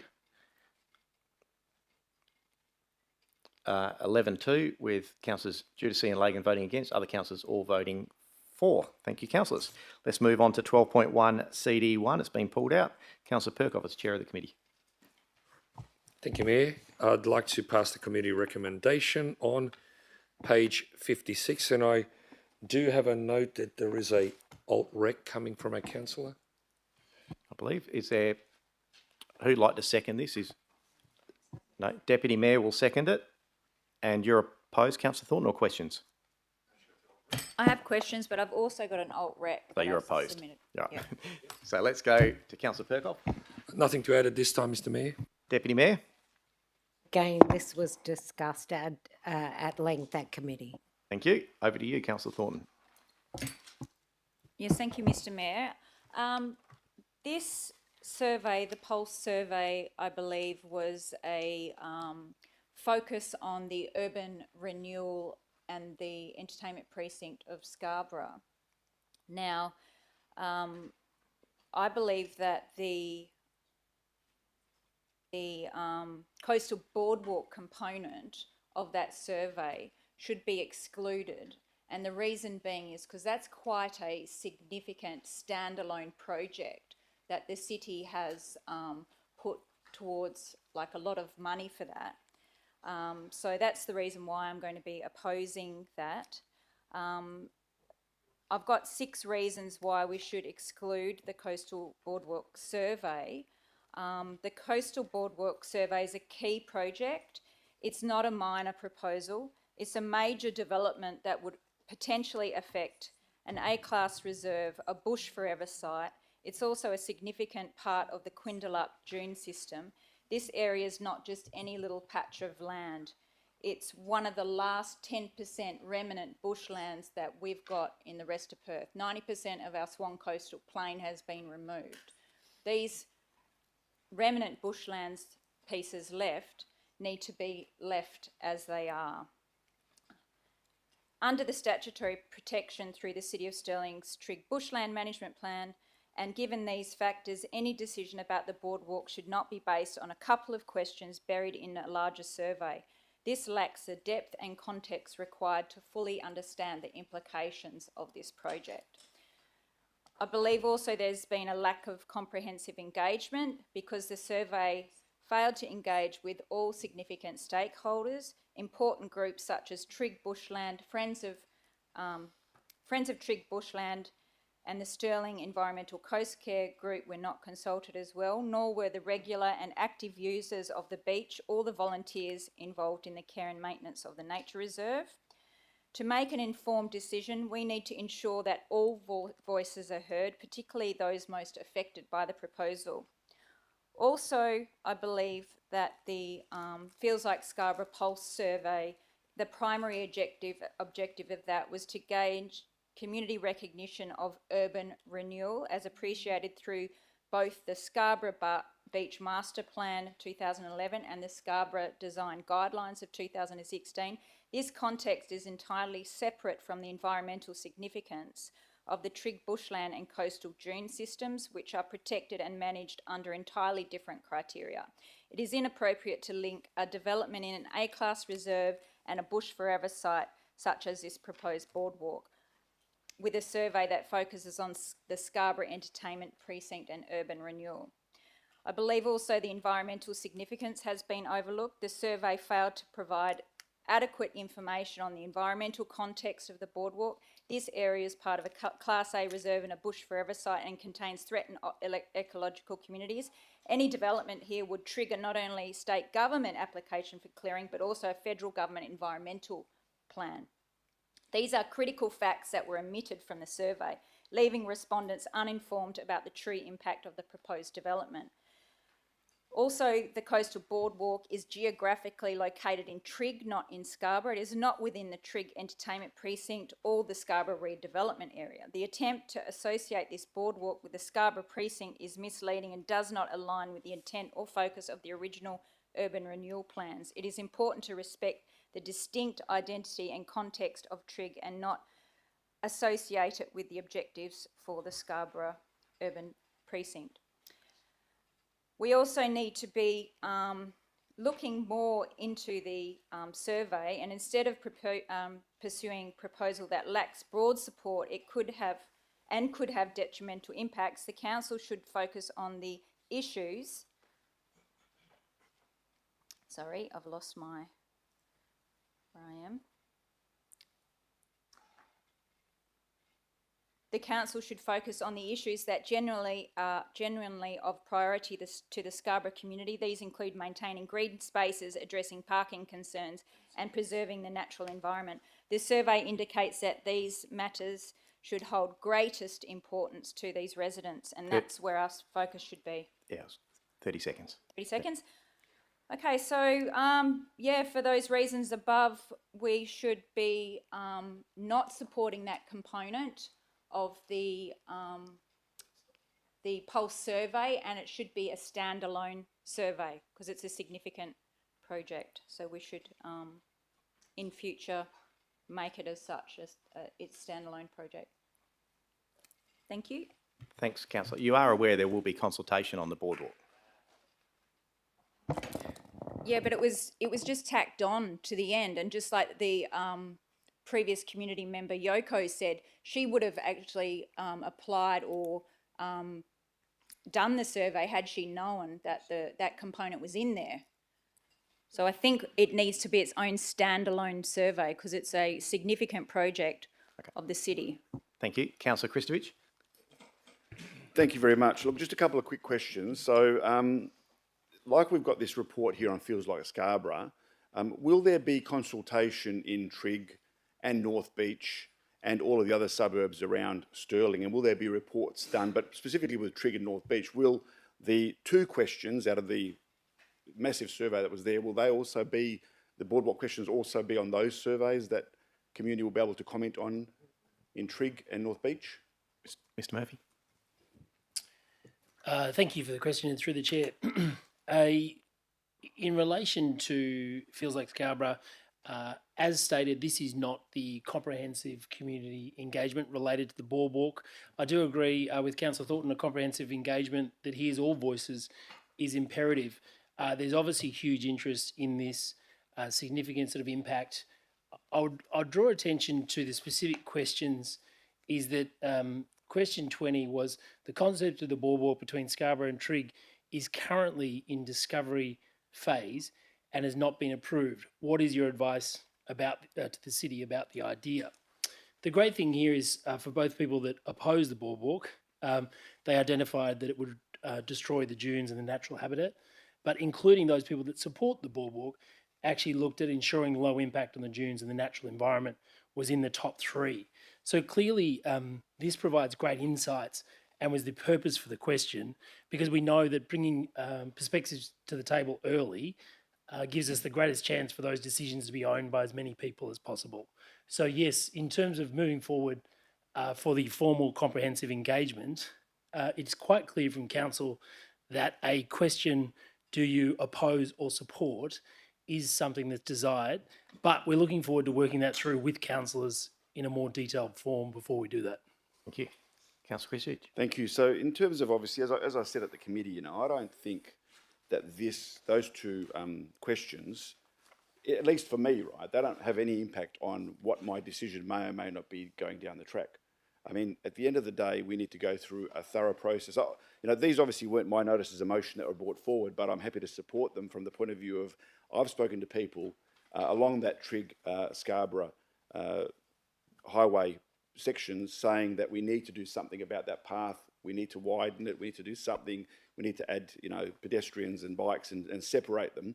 Now, from my perspective, building something along the existing path or next to the existing path, well, that could be a boardwalk. Building it 5 metres in or building it 20 metres in, it's all a boardwalk. So I don't have a particular view on what the right solution is. I do think we need a solution, and I think that's something that the community needs to be strong to say something needs to happen. But what that's going to be is going to be the environmental study, from my perspective, and again, I'm not an expert like some people, but the environmental study needs to take place, because even if you take 5 metres from the current boardwalk path and go into the dunes and into the, towards the ocean, well, I think you still need to do an environmental study to see where that sits and what's the best way to do that. Do you do it at grade? Do you raise it up? Do you build something in the middle? What does the community think? I think, as was mentioned previously, in 2005, there was 75 people commented on it. Out of the entire city of Stirling, out of the entire coastal ward, 75 people, and the decision was made on the basis of 61 City of Stirling residents making an opinion. In 2013, it was 502 comments. So they're very low numbers. And I know we make decisions based on the feedback that we get, and that's fair enough. I've got no issues with that. I think this time around, there's obviously going to be a lot more engagement. I think there's the fact that money's been put on the table to do this properly. And I suppose at the end of the day, this will decide once and for all what happens. But I would hope that irrespective of what happens, as a minimum, and again, it depends what the community wants, but as a minimum, we'd be doing something about making that path between Trigg and Scarborough safe and better than what it is at the moment. So, I would hope that happens. But in terms of this particular feels like Scarborough, I think this discussion about taking out 1 page or 2 page, which questions in, which questions out, how was it asked, it's not enough detail, that wasn't the purpose of the whole point. I mean, I didn't, and I went to these local convos, I didn't talk to people about the boardwalk in any detail about anything. They didn't ask, there wasn't a lot of questions asked. People were just sticking their stickers on what they thought was important and wasn't important, whether it was security, whether it was parking, whether it was a whole range of issues. So there wasn't a lot of discussion around the detail. It was really just a high level, what do you think? And I think, if you describe the expansion of the coastal ward path and you call that a boardwalk, then I would suggest that probably everybody's in supportive of a boardwalk in terms of that description. I know there's passion around this table as well, yeah, but I think we're going to get completely off topic. This is very clear. This is simply an engagement piece. It's not a decision-making process. Yeah, exactly. So my point is, I think this can stay the way it is. I don't think it determines anything. It definitely doesn't influence what I'm thinking. I don't think it influences what anybody around this table is thinking, although you can, obviously you'll make your own decisions there. I don't think it makes any difference at all. I think it's just information at a high level on many different things. This is just one thing. I don't want to start going through it and picking out page 5, page 7, page 9, because people have different views on each of those sections for whatever reason, whether it's parking and whether we need it or not, or anything else. So I have no problem in supporting it because it doesn't do anything other than give us a high-level starting point.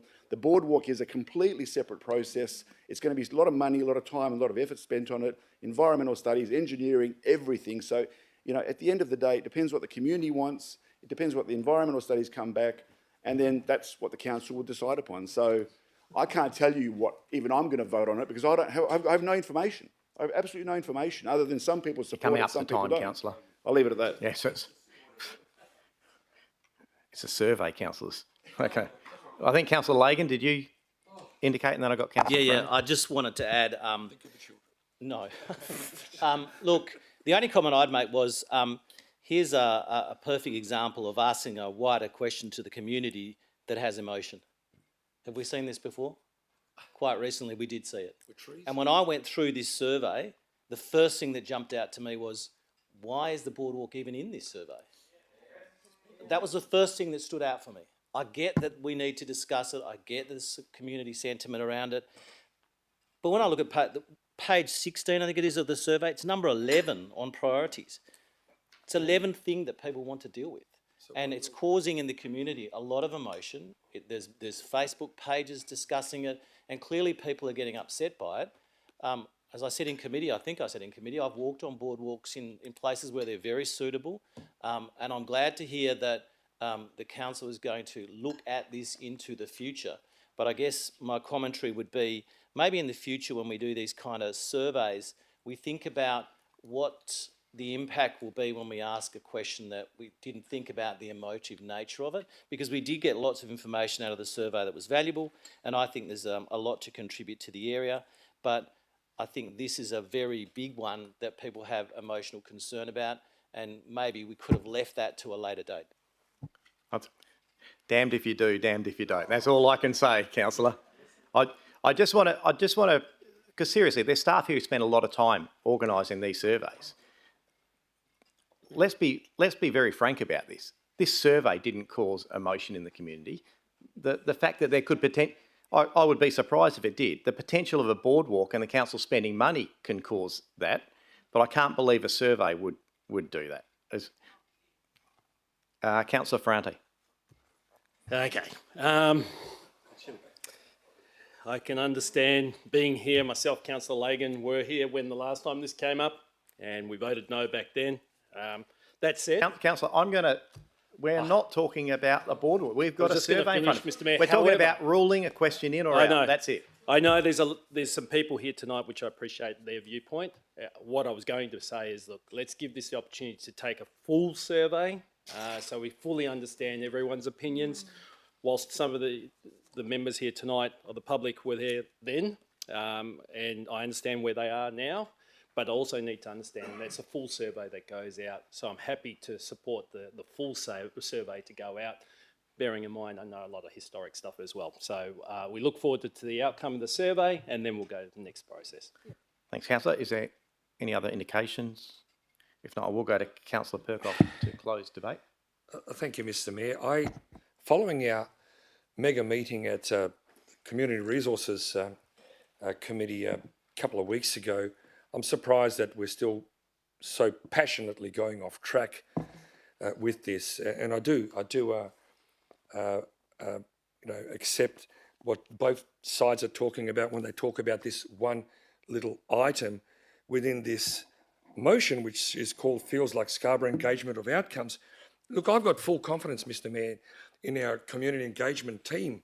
I've seen some of the works that they've done in the recent past, and even a day like today.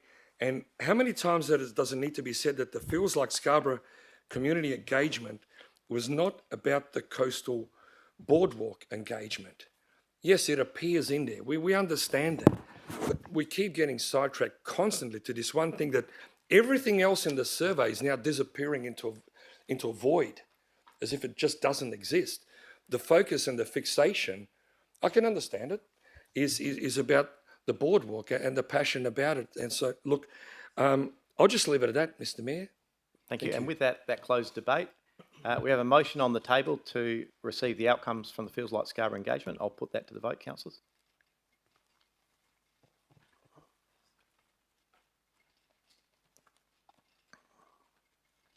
Thank you, and that motion is carried with Councillor Lagan and Councillor Thornton voting against. All other councillors voting for.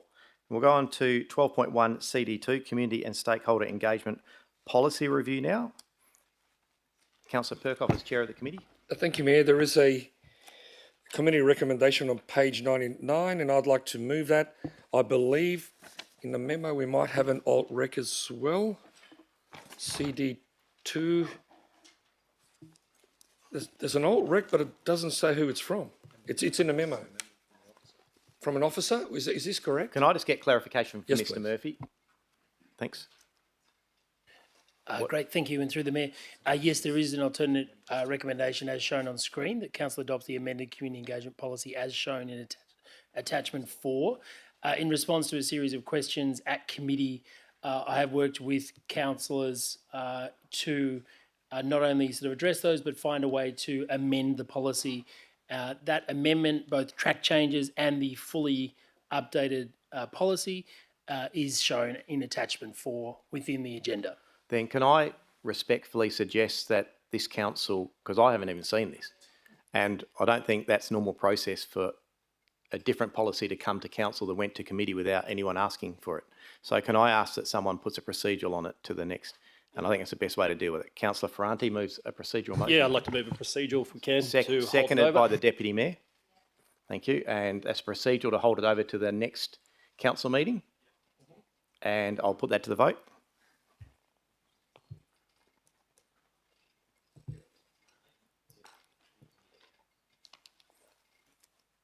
I think it's the safest way to do it. I don't think it's urgent that it's done tonight. So, thank you. That is unanimous. Thank you, councillors.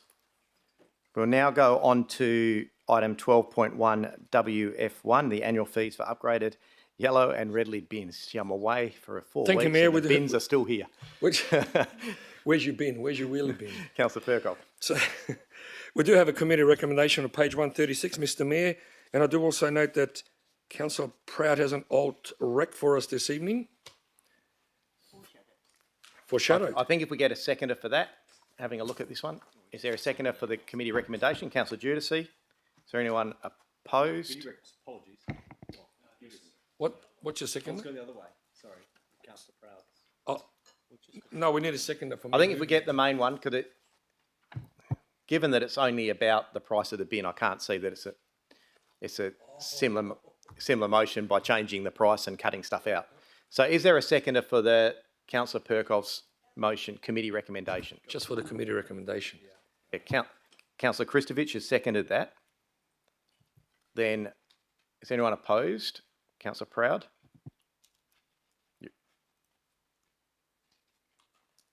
And it's a fairly simple opposition because you want to... Let me just have a look at this. That's removing...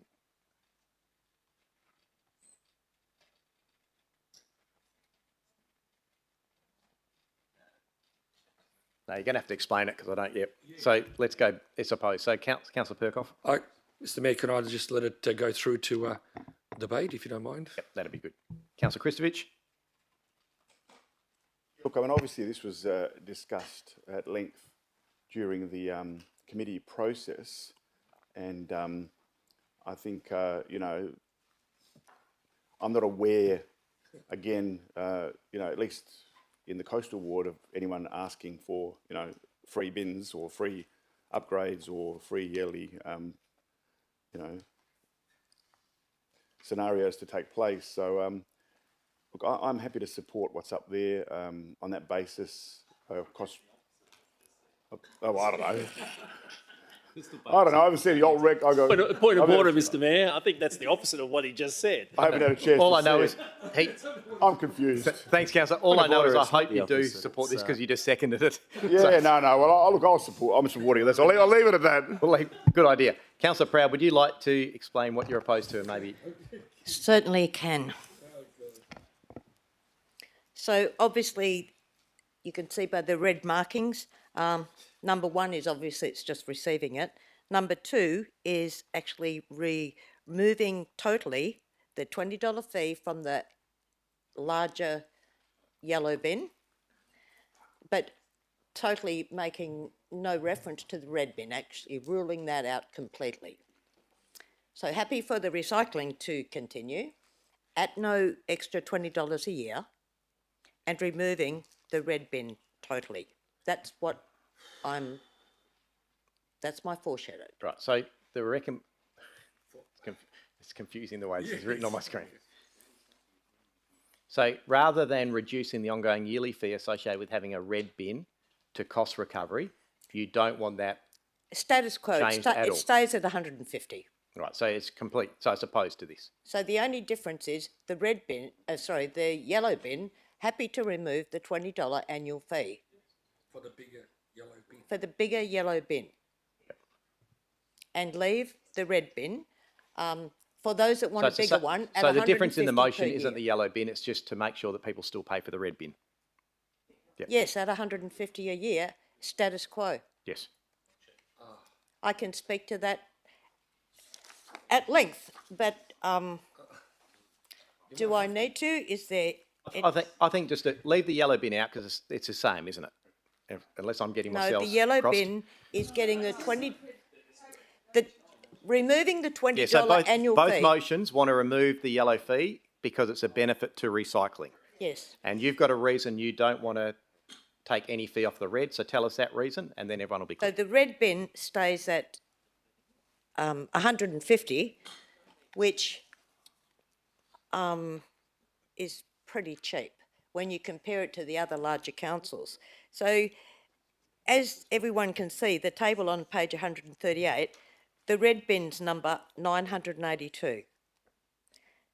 This is an upgraded service and the user pays. I've not received a single complaint since July 2015 when the 3-bin system was rolled out, not a single one, and nor do I believe the city has received a complaint, not that's being notified. I'm not saying people might not talk under their breath, I don't know, but nothing's reported. They're pretty happy with it, and if they compared it with any of the other comparable local governments, our neighbours and further afield, we're way cheaper. $150 a year fee for that is $2.88 a week. It's the least expensive of all of the larger metro councils. So if there was a complaint, that would be the perfect opportunity to actually ask one of our waste team to go out, talk to the resident and just see what they're doing with their yellow and red bin, and chances are they would find waste in the red bin that is very clearly recyclable and it should be in the yellow bin. Now this is evidenced by MRC's audit as recently as June 24, 25.5% of recyclable waste was actually in the red bin. It should have been in the larger yellow one. So reverting to a larger red bin, offering that at a reduced rate than it is now, back down to $66 or whatever, that's only going to exacerbate the issue of people, oh, that's cheaper, oh, maybe we will go down that line. This would be sending the absolute wrong message to our city residents who we're trying to encourage to recycle, and many of them take that up. They're actually thinking of their, well, not even their kids, they're thinking of their grandkids and they're thinking about the planet that we don't have a contingency plan for. So the cheaper option proposes, simply equates to the remaining approximately 102,000 ratepayers who actually manage their red bin waste responsibly, having to wear any associated cost. Why should they? That's not fair. This is user paid. The city, as you know, we all know, we do enough waste workshops, etc. We provide a really wide variety of waste and recycling services, including but not limited to, and let me bore you with not all of them, but not limited to, curbside collections. Time is coming up. I knew it was. Well, yeah, this is worth the fight. Can I ask for an extension? Well, you can. Can I suggest you just maybe try to wrap it up? We're talking only about a red bin lid. we're talking about. Let's just keep it on that topic. Okay, and we I think, yeah. we provide, I'm going back 30 seconds, you've just used up my time, okay? We provide any amount of services. Look it up, it says it in the report. So I'm really worried we're losing sight of our sustainability credentials here. I mean, we've done some really good work in this space, and dare I say, we're a leader in the sector. So our priority, one, like reduce the city's waste generation, two, increase the city's use of recycled and recyclable materials, and improve resource recovery for all waste streams across the city. So encouraging an upper, with a cheaper rate for a red bin certainly is a retrograde step. Point well made. Thank you. There is ample merit in the yellow bin because more people will hopefully use it and put more recyclables in. So the other thing is, for those that mistakenly believe that the bigger the red bin is, the sooner that the Tamala landfill airspace will be filled, let me just remind everybody. I don't think there's any suggestion of that. Well, sorry, Councillor. This is really important. This is impactful. So as soon as waste to energy comes on board and becomes operational later this year, very soon, all the red bin waste will be going into waste to energy. It won't be going to landfill. And finally, let's not forget the punishment that the state government can and will dish out to us. They'll be slapping us silly with ever-increasing waste levies. That's going up year on year, and we will get punished. Thank you. Thank you, Councillor. Geez, I've missed this.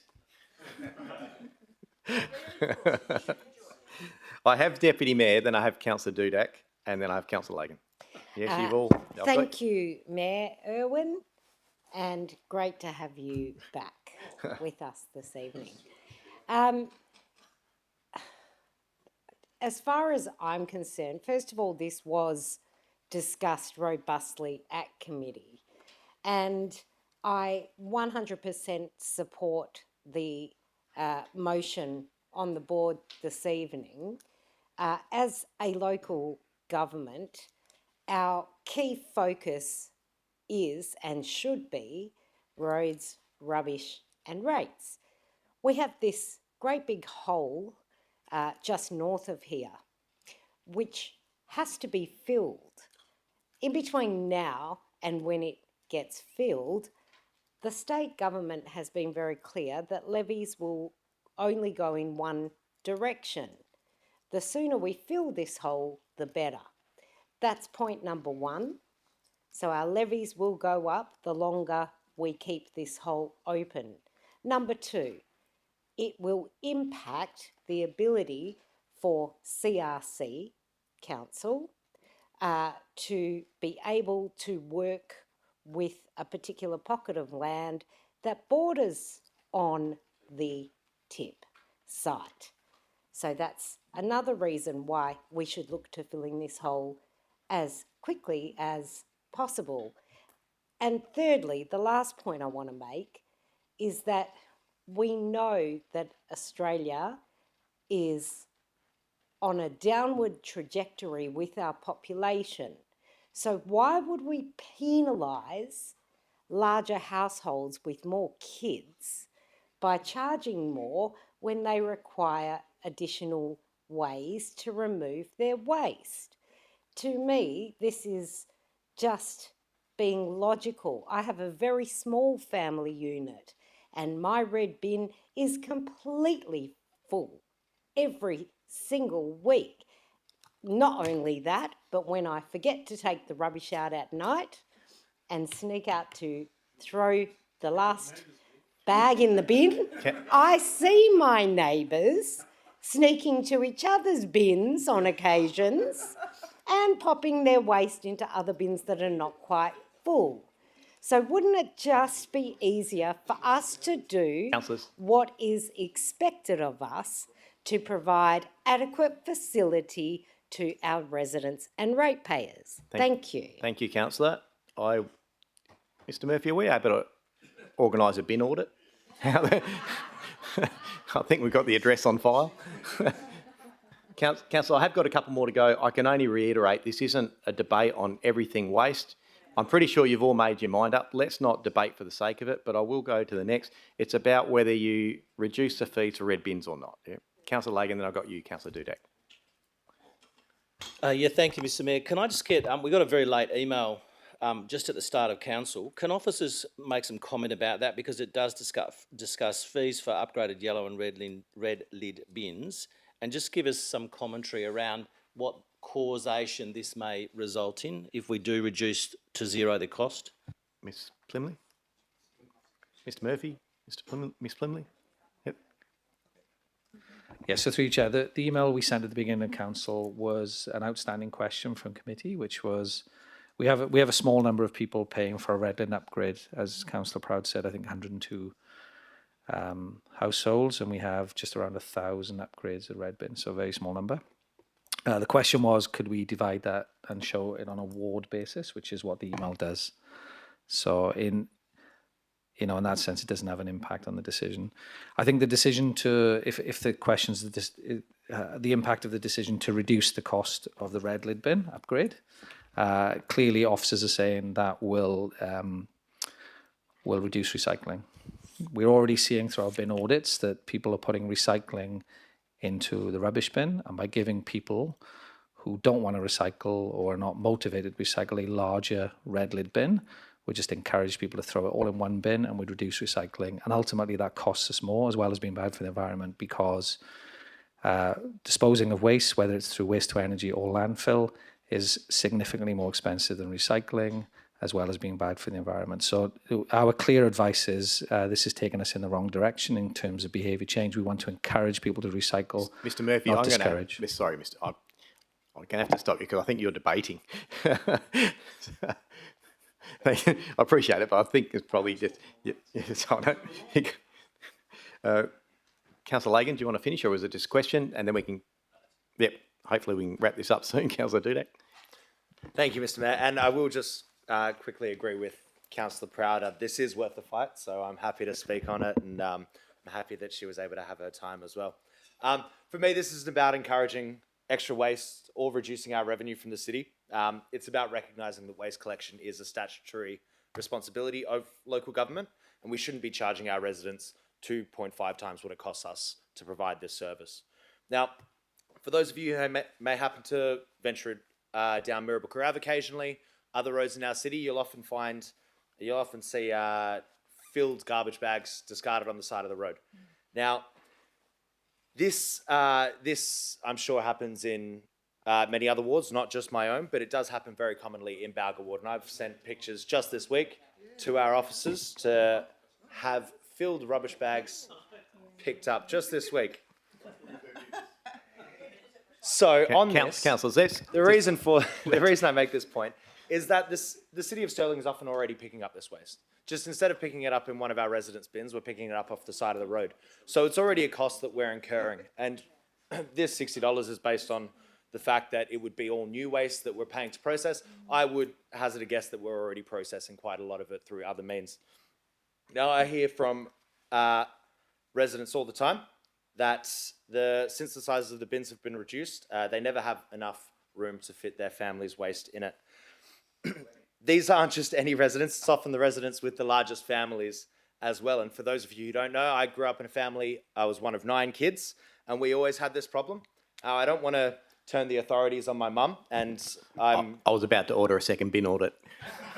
I'm thankful that the statute of limitations is likely passed anyway. But when I was younger, we would never had enough space in our red bin, even with the larger ones before they reduced the size. And I often get sent down to the local City of Stirling bin to throw an extra bag in. And I apologise, but again, this was about 15 years ago now. So again, take it up with my mum. Hopefully I don't think any charges can be laid.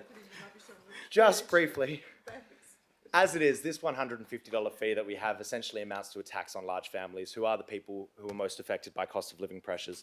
And as such, just to summarise, I don't think our waste collection, our services to large families, and not least keeping our community clean, should be carried out on a profit basis. And based on that and the unanimous endorsement when we discussed this at committee earlier this month, I ask you to please support the motion as it is written on the screen. Thank you. That was a recommendation, not an endorsement at committee. Yeah, no, it's Thanks, Councillor. Good debate. Councillor Perkoff, would you like to close this debate off? We'll finish on a high. That was good debate. It's probably one of the most enjoyable debates that we had in a little while. And welcome back, Mr. Mayor. So, lots of good humour. Look, I'm not going to go too much more into it. I'll be supporting the substantive motive up there. Thank you. Thank you, Councillor. So it's on the board. Just have a read of it. Make sure you're aware of which one you're voting on the committee recommendation. There is a foreshadowed recommendation that puts a red bin at the full price, effectively. Only for the red bin. Yeah. That doesn't change. Vote on the first one.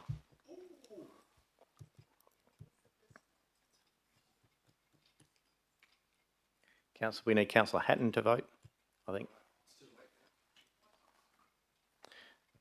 Thank you, councillors. That motion is lost.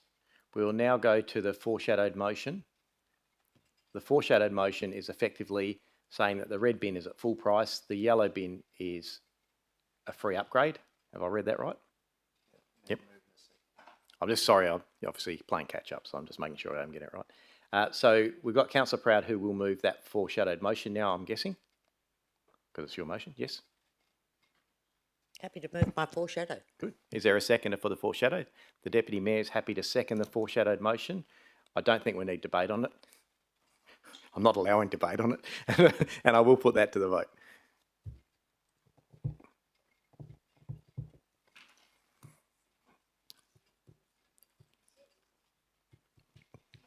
Thank you, councillors, and that motion is carried with Councillor Kristovich voting against it.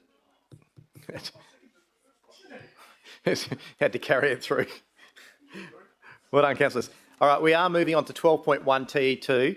Councillor Lagan, you've asked to pull this out. Can I just ask, obviously it's got to be discussed behind closed doors. Is it just a question you have regarding something not related to the tender about gas supply, or can you give me some sort of hint where you're heading? It is not, it doesn't relate to the tender. So it's just a question It's rather just than... a very quick question. Yeah, sure. So let's get Councillor Perkoff, if you can move. Sure. As Chair. Mr. Mayor, I'd like to move the committee recommendation on page 177. Councillor Lagan, are you happy to second with a question? Is that... Yeah, I'll second it with a question. Sure. I had to leave committee because I got struck down with the flu, but I did have these questions at committee. My only question is, given the review of gas supply for Western Australia and Australia in the last week by both the federal government and state government, which suggests that gas will essentially be gone by 2050, what plan does the city have to replace the energy that we use for heating pools most of all? There's some used in the admin centre. What plans do we have to move to another source of energy if indeed the supply of gas in Western Australia does fall away after 2040? Thank you for that. It may be premature, but I'll get Mr Murphy. Maybe to provide a brief response, there may be a memo to all councillors, because obviously it won't affect the tender.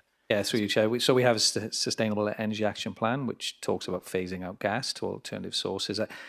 I'll have to do something right. I can't remember the exact dates, but we've got targets to phase it out. So this is just keeping us going until we get there. So perhaps we take on board your question. Obviously, the tender is only for a year, but noted the intent of that, and we'll make sure that a memo goes out to all councillors. Are you happy with that? Yep. Right, that is second. Is there anyone opposed to this? If not, I'll put that to the vote.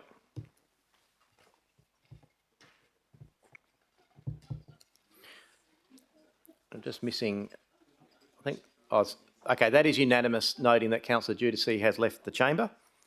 12.1 GOV1 has been pulled out by Councillor Lagan. I'll go to the Chair of the Committee, Councillor Perkoff. Thank you, Mayor. Yes, that has been pulled out. I will move the committee recommendation on page 181. Thank you. Councillor Lagan, you're happy to second with a question? Yeah, I'm happy to second, and I thank the officers and Mr Blanchard and other staff for the report and the work they put into the report. Again, I wasn't at committee for this one, so I missed this one. But can I also just mention, I was at a forum today on autonomous vehicles, and can I thank the CEO for allowing me to be invited to that. And this was part of the topic of discussion at it. So I've just got a couple of questions very quickly. So my first question through you to staff is the City of Stirling submission to the WA State Government, What We Have Heard, Privacy and Responsible Information Sharing, document available to our web, is it available on our webpage as sent in November of 2019? Ms Hawkins? Mr Blanchard? Thank Nice you. handball, Ms Hawkins. Thank you for the question, Councillor. I do not believe that it is available on our website, other than as an attachment to the agenda for the meeting or the minutes of the meeting. If it was thought that there'd be some use in that, we could pull it out and put it on the website separately. Yeah, I think one of the things mentioned today at the forum was transparency, and with the change in the modality of transport and information and data security, if we could have it up, it's a great way for us to be ahead of the game. My second question is, how will the City inform ratepayers and residents of the parts of the PRIS legislation 2024 once passed, e.g. one of the parts of the PRIS legislation from the West Australian Government is the sharing of information and data that is collected on ratepayers, and there is an instance where it might be concluded that a reasonable person would consent to sharing without knowing. How are we going to inform the community of the PRIS? I was wondering the same thing, Councillor. Mr Blanchard? Thank you, Mayor, and thanks for the question. It is a great question. We are hoping that the state government will take the lead in informing the community on this. As we understand the legislation, it will apply to all government agencies and local governments at the same time. And so community members will need to understand what the new privacy implications are for all government agencies they deal with, as well as what the information sharing implications are. I don't think that's enough, and we will develop our own communications plan for City of Stirling residents to make sure that they are informed, and we can provide more detail to that once the legislation has passed Parliament and we're aware of the timeframes for implementation. Thank you. And my final question is, in the committee recommendation, it says the council adopts new information handling. How will the council be informing members of the public that when they enter some of our facilities, they are subject to facial recognition, albeit that it might be blurred? Is it just from signage at the facility, or will we have a notice in policy that we actually, this is one of the things we do? Mr Blanchard? Thank you. You're talking about the link site sort of No, scenarios? the actual, when people enter our buildings, they're also on camera.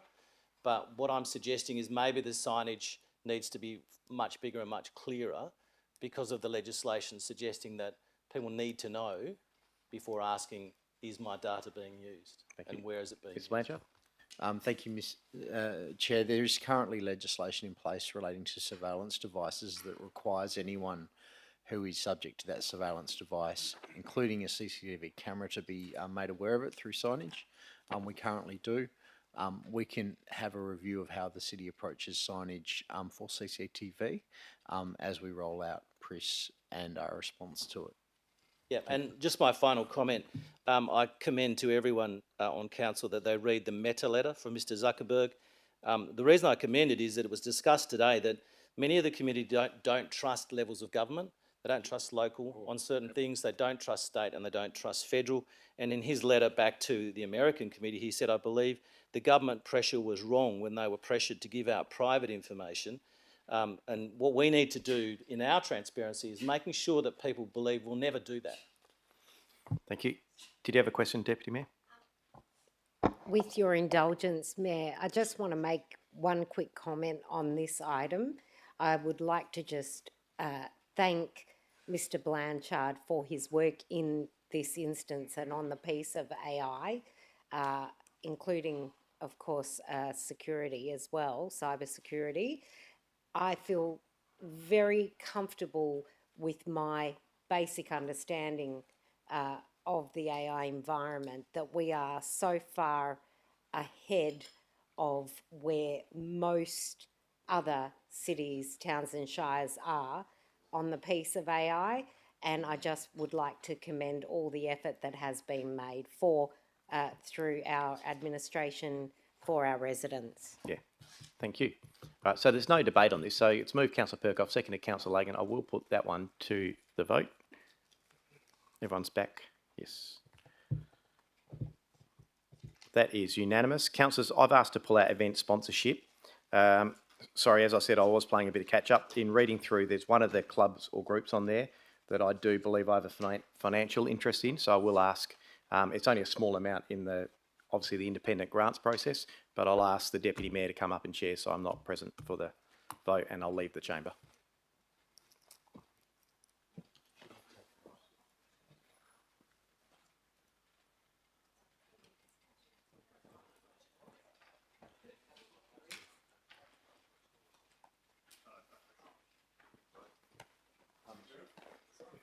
Oh.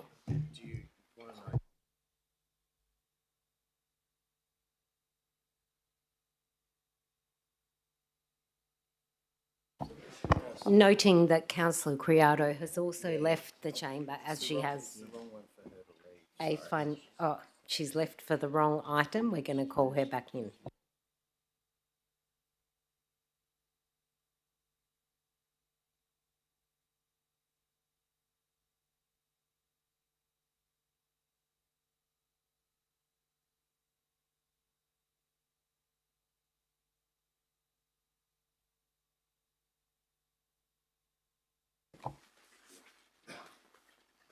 Okay, noting that we're moving to item 12.1, 8.1, which is part of the confidential agenda. So if there are any questions, we will need to go behind closed doors.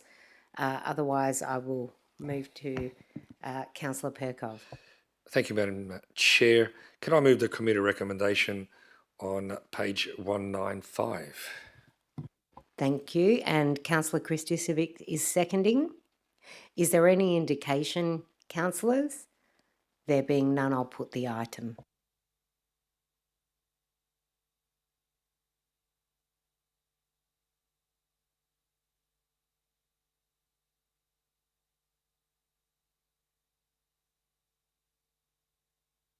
And that's unanimous. Thank you, councillors. Can we please ask the Mayor to come back in?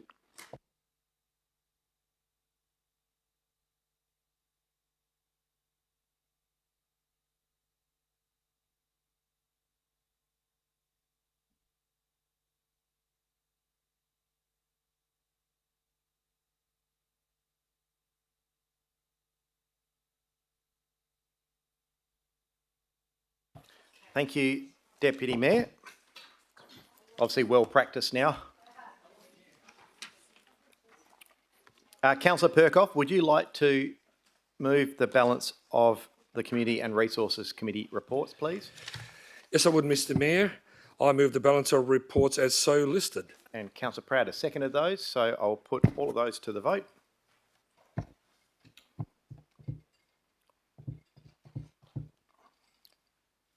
Thank you, and that is unanimous. Members of the gallery and or those viewers who are left with us at home, the gallery's looking pretty empty up there. The remainder of the Community and Resource Committee recommendations have been adopted by exception resolution. Councillors, we'll deal with items from the Planning and Development Committee meeting. Item 12.2 PE1, 12.2 PE2 have alternative recommendations. So we're pretty well pulling everyone out. So let's just, I'm assuming 12.2 CF1, I think we wanted to pull out too, didn't we? Someone. So I will go first of all to 12.2 PE1, the urban forest canopy target. Councillor Proud as chair of the committee. Page 196, right? Yes. Yep. Happy to move the committee recommendation. Thank you. And Councillor Giudice, you'd like to second with an amendment, I believe. Let's hear it. Let's see what you're doing. I think it'll come up on the screen there. Yeah, look, just a part two. I'd like the addition of the report. Sorry, can you just move your mic a bit closer? All right. Yeah. Sorry. Pull the actual thing close. Yeah. Yes, there's actually two. Is actually on that. There's a correction there as well. 5 months. Oh, it was originally 6 months, but it's been changed to 5 months. So that is an amendment. Yep. And then equally, then the remainder in red. The report is to contain a comprehensive review of the city's achievements against the action areas and measures in the urban forest plan, and based on the review, provide recommendations as to whether to continue, amend or stop the individual actions and initiatives in the urban forest plan, and further recommend what else can be done to improve the outcome. That third one is already in there. It was already there from committee. All right, so if I'm happy, if Councillor Proud is happy to accept that. Happy to accept that. What I will do, just to give confidence to council, because effectively It hasn't changed the intent, it's just put some of the stuff that will be contained in the report. But I'll get officers just to maybe provide some comment that they're happy to do it and it's not going to cost council $500,000 to do it. Mr Hunter? Mr Mayor, certainly with the additional recommendation, that is completely achievable within that time frame. Yeah. Look at that. How is that? Well done, Mr Hunter. All right, so that is now the recommendation. I don't know if anyone's opposed. If not, there's no one opposed. So you do have a question? No, Councillor Thornton, I'm looking at you. No, I'm just trying to work out. I'll allow a question if you've got it. Yes, thank you, Mr Mayor. I note on page 202, we talk about a number of relevant policies that are associated with this item.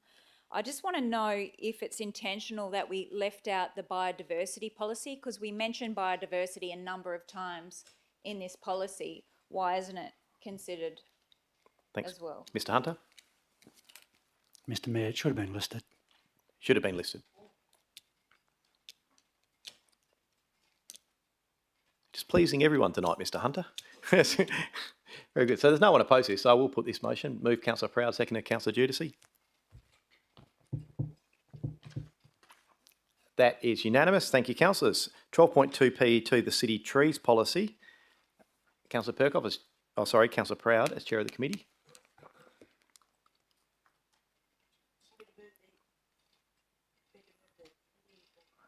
Sorry. Happy to move the committee recommendation. Thank you. Councillor Dudek, I haven't seen, are you just seconding with an amendment? Is that the intent or is it a different?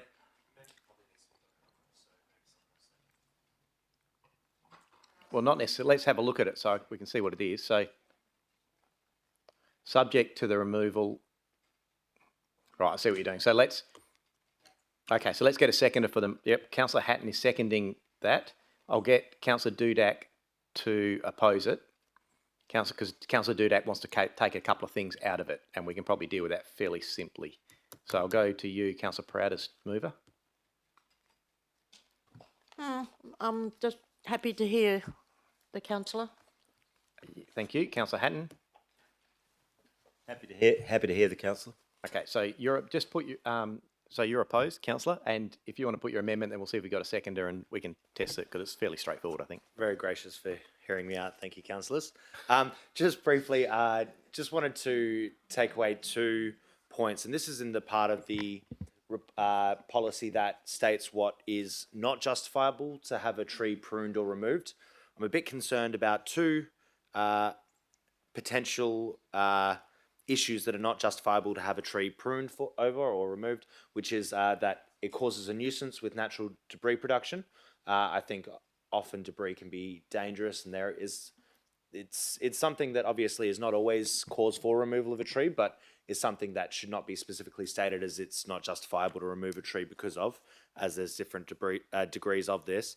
The second one is that the tree causes allergy and or health problems. I don't think it's right necessarily that we have it not justifiable to remove a tree due to health problems. If someone's bought a house and then a tree is put in that perhaps they have an allergy to or they have health problems regarding, I think it should be justifiable to perhaps swap that tree out for something they're not allergic to, that doesn't cause them health problems. I think these are 2 common sense removals. I'm not sure if we perhaps vote on them separately as amendments or how you want to deal with it, Mr. Look, Mayor. I'm happy to keep it as simple as possible. So we'll get Deputy Mayor is happy to second you on those, and we'll test council on those. I'll just see if Mr. Hunter wants to add any quick comment, and then I'll just get council, if you're happy to do it this way, I'll just ask you to vote on if you support A being removed and if you support B being removed, and if you do, we'll make them part of the substantive, and that'll save a heap of time. But can we do that? That's what I'll do. Yeah, so I'll get Mr. Hunter maybe just to provide any advice if you want to. Yeah, thanks, Mr. Mayor. We get lots of inquiries about the dropping of debris, hundreds each year, whereby residents would request a tree to be removed because of twigs, leaf drop, especially early summer. Every single tree drops some litter of some sort. If it's an exceptional circumstance, of course, we will consider pruning a tree, in extreme cases, removal of trees. So It's not that we will never remove a tree because of leaf drop or flower or nut drop, just we get an awful lot of inquiries for tree removal. So this gives really a lot of clarity for the officers, and my concern with both of them is that we will end in a cycle of arguments and debates about the merit of the request for leaf drop or whatever, and it will cause a substantial amount of grief for the officers to have a policy that doesn't give any guidance whatsoever in that regard. As I say, if there's an exceptional circumstance, we look at that on a case-by-case basis, but I wouldn't recommend going down this path because it has been part of our policy for 40 plus years. Okay. I will allow Councillor Dudak just to make, because you probably might want to make a comment, and then Councillor Mcdowell quickly. And Yeah, I just think if there is extenuating circumstances, perhaps this should be in the policy that it's not a hard and fast rule, because as it states, it says it's not justifiable. And I know certain examples that are where natural debris has caused damage to property from a tree. So I just think having that the way it says it is hard and fast, saying it's not justifiable to prune or remove a tree because of it isn't perhaps correct and not what we want to implement. I just perhaps want to get a comment on B though, the health problems, because I think that's a much more serious issue we're looking at. Sure, Mr. Hunt. Yeah, Mr. Mayor, we get this is the second most popular. If people are not successful with leaf drop, they then move on to allergies and health problems, and there is an expanding number of allergies that are present within society, and this does get mentioned from time to time. A lot of it is myth, but people feel passionately about the fact that they've got very real health problems.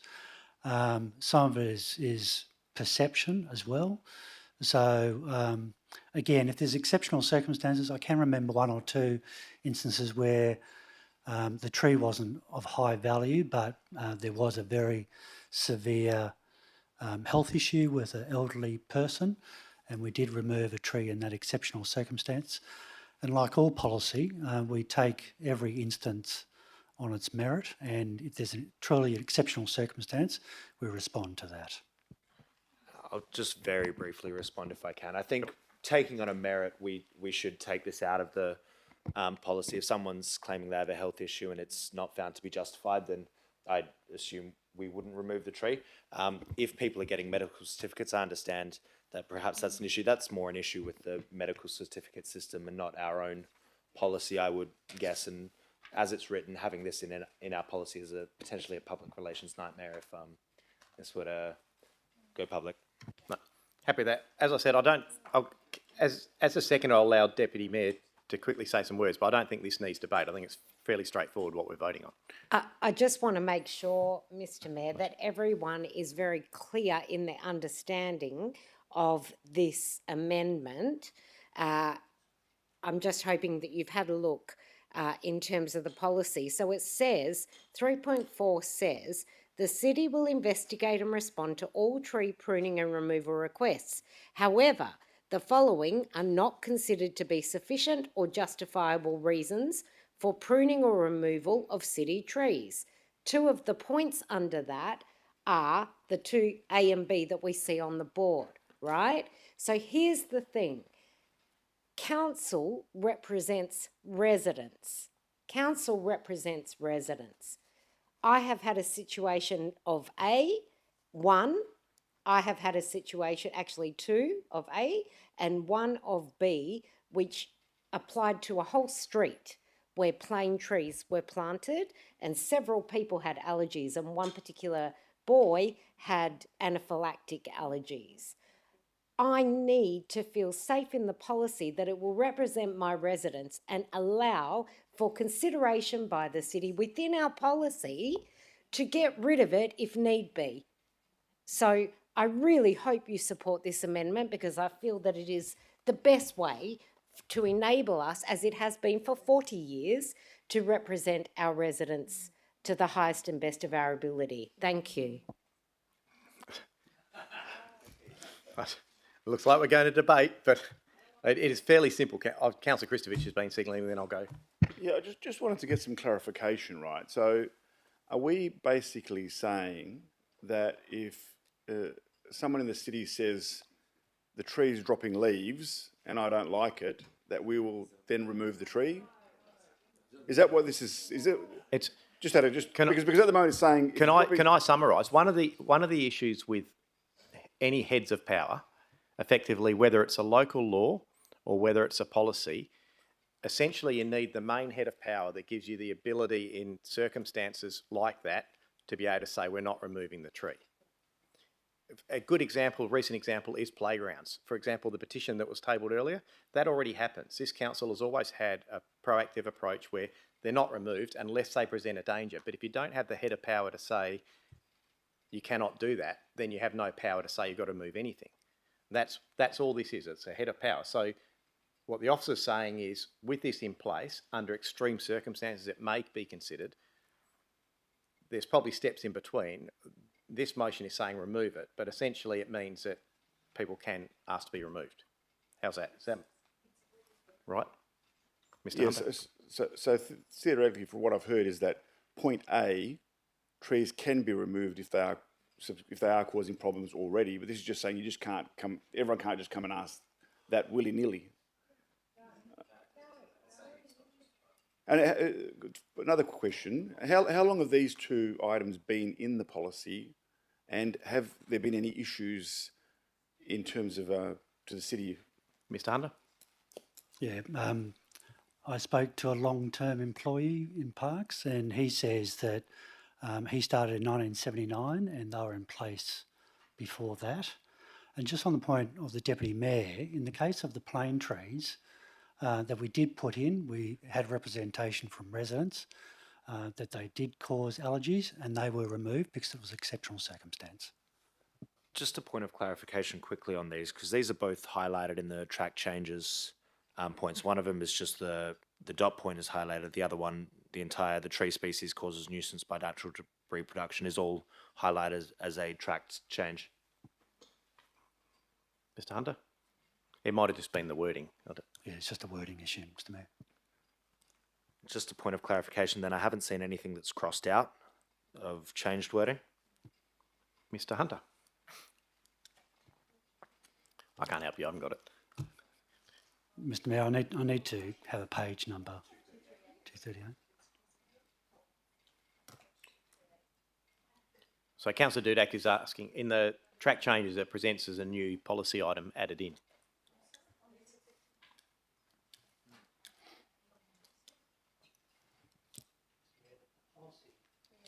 Mr. Mayor, the policy intent hasn't changed. But the concern is that we know we have a bunch of residents who constantly request tree removals because of basic things like leaf drop. And every tree drops leaves. And we're not talking about large limbs, that's a different matter.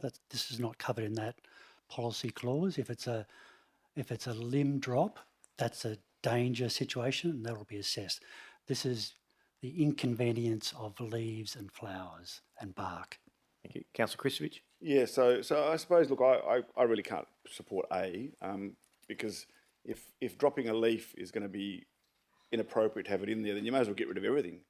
You may as well have nothing in there and just say, look, you can remove a tree for any reason subject to officer approval, and nothing really gets any consideration. And I think we're opening up a Pandora box. And I think more often than not now, we're starting to bring, at least I could be wrong, but I'm getting the impression that we're bringing things to council which aren't necessarily, at least from a coastal water perspective, aren't issues and aren't being raised by anybody. And we're making big changes which opens up a Pandora's box. And I'm wondering why we're doing it. And that's my question there. So I really think that up to now it's worked fine. I think on the rare occasions where there's been issues, motions have been brought to council and we've removed trees. Point B, I understand, that makes sense, health problems. I would suspect it would be, medical records and evidence that would be presented. It wouldn't just be saying I'm sick and a basic doctor's certificate. It would have to be, some sort of a proven track record of health problems to remove a tree. Because on the one hand, we're talking about how our tree canopy is disappearing, and now we're trying to find more reasons to get rid of trees, making it easier to get rid of trees. It just doesn't make sense. We're contradicting ourselves every 5 minutes in this tree space, and this is just a massive contradiction from point A.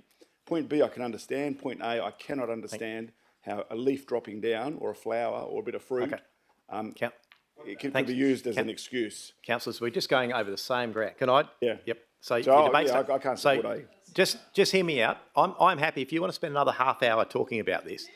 But, okay. Who hasn't made a decision up already? So what's the difference of debate? Anyway, over to you, councillors. Let's spend half an hour talking about this. Okay, quick question through you, Mr. Mayor, to Mr. Hunter. This is the tree panel. You can forget the first one. Have a look at the aerial in Liddell Street and see if you can see my house, because you can't. It's just covered in litter, tree litter, okay? But that's on my property, but I've also got a verge with 4 trees on it. I mean, for goodness sake, as Councillor Christosevic has just said, 2.5 hours, 3 hours we spent at planning on these 3 items. This is an absolute nonsense. So the tree cause allergy and or health problems. You know, we are never going to get to, we'll be down to 10% and never increasing it at this rate. All this does is open up reasons for people to say, take the tree away. I mean, they already use enough. They poison, and we've got shot hole borers that are doing their damnedest as well. So what does the panel, the tree panel, surely the allergy? Okay, we've got a duty of care there. So we also go out prior to planting. We tell people, we tell them what we've got. We ask them if they want this species, that or the other, and they choose, right? It's up to them to know what their allergy may or may not be. They get that choice. There's a time and place for everything. I would certainly take out A, not supporting that, and we may have to make that 1 and 2 because you can't do A and B No, together. I said I'll test these separately. So the allergy, you know, maybe we should leave that up to the tree panel who are in place, that is in place through you, Mr. Mayor, to Mr. Hunter. The tree panel's in place. Mr. Hunter?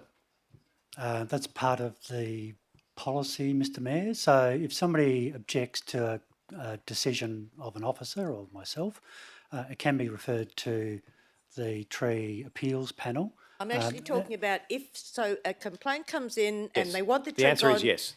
to an allergy, you can then discuss it and judge it on its merit.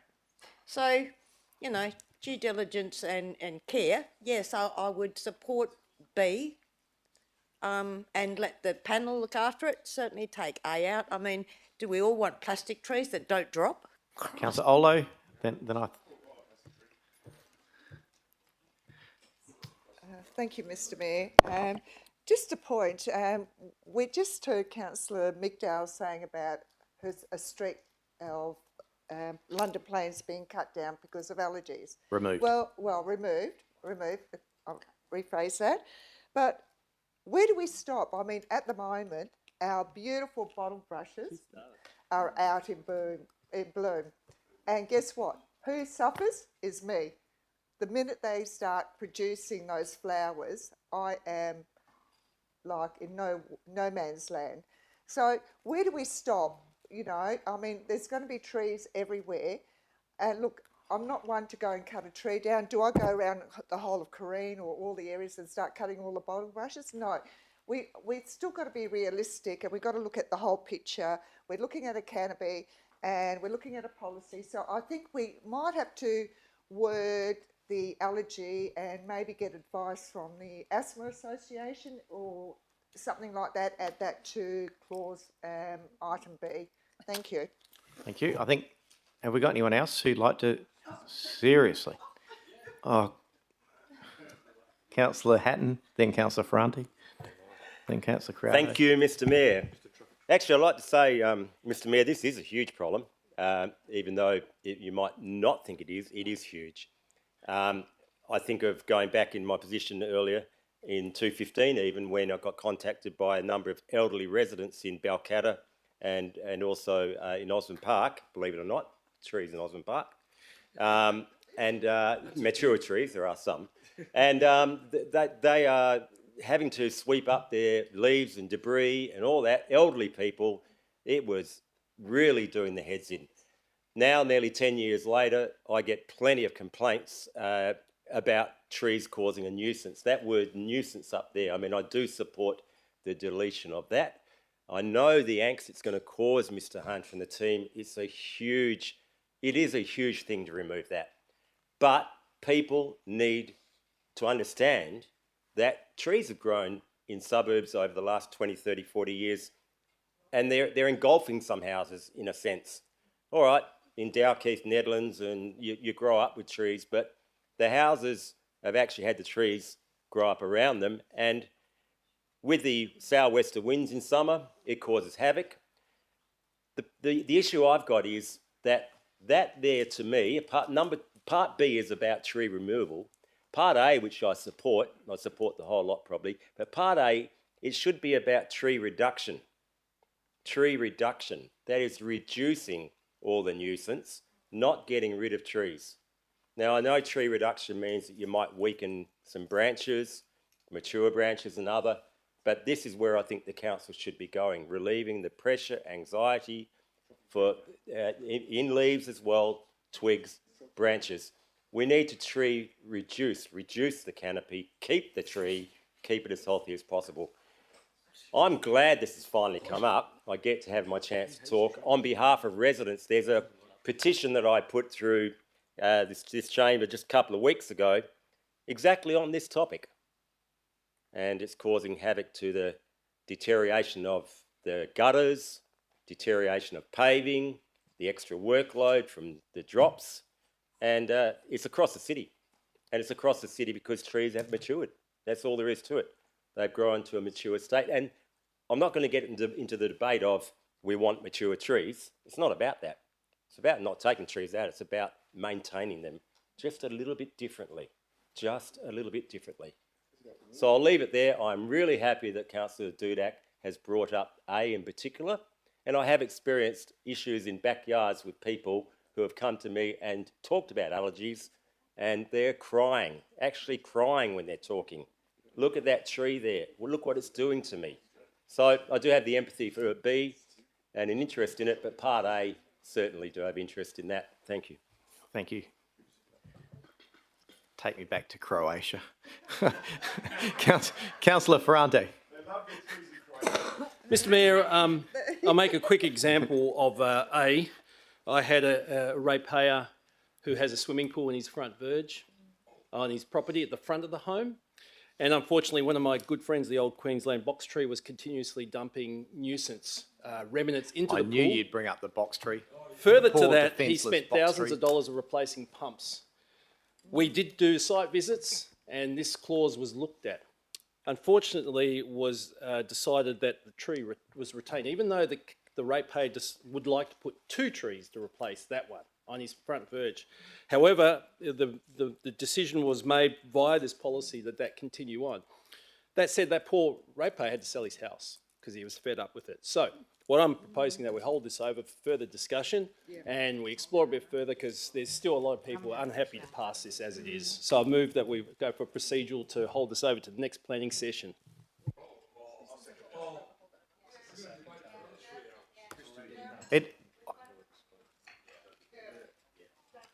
Can I respectfully just make a quick comment, because it is a procedure and obviously it's will of council. This is a holdover of a holdover, and everyone has weeks in between this. How are you going to progress if you don't have a decision? It's a fairly simple decision, but I'll go to it. It just seems silly to me. Councillor Lagan seconded the procedural. I'll put the procedural to hold it over to a future council where you can debate it again. It doesn't. Yeah, we'll talk after, because it doesn't matter. Yeah. The procedural's carried, so it will be held over. Councillors, can I just ask you provide some feedback and let the officers know which way you stand, if you want it removed or not, so we don't debate this again.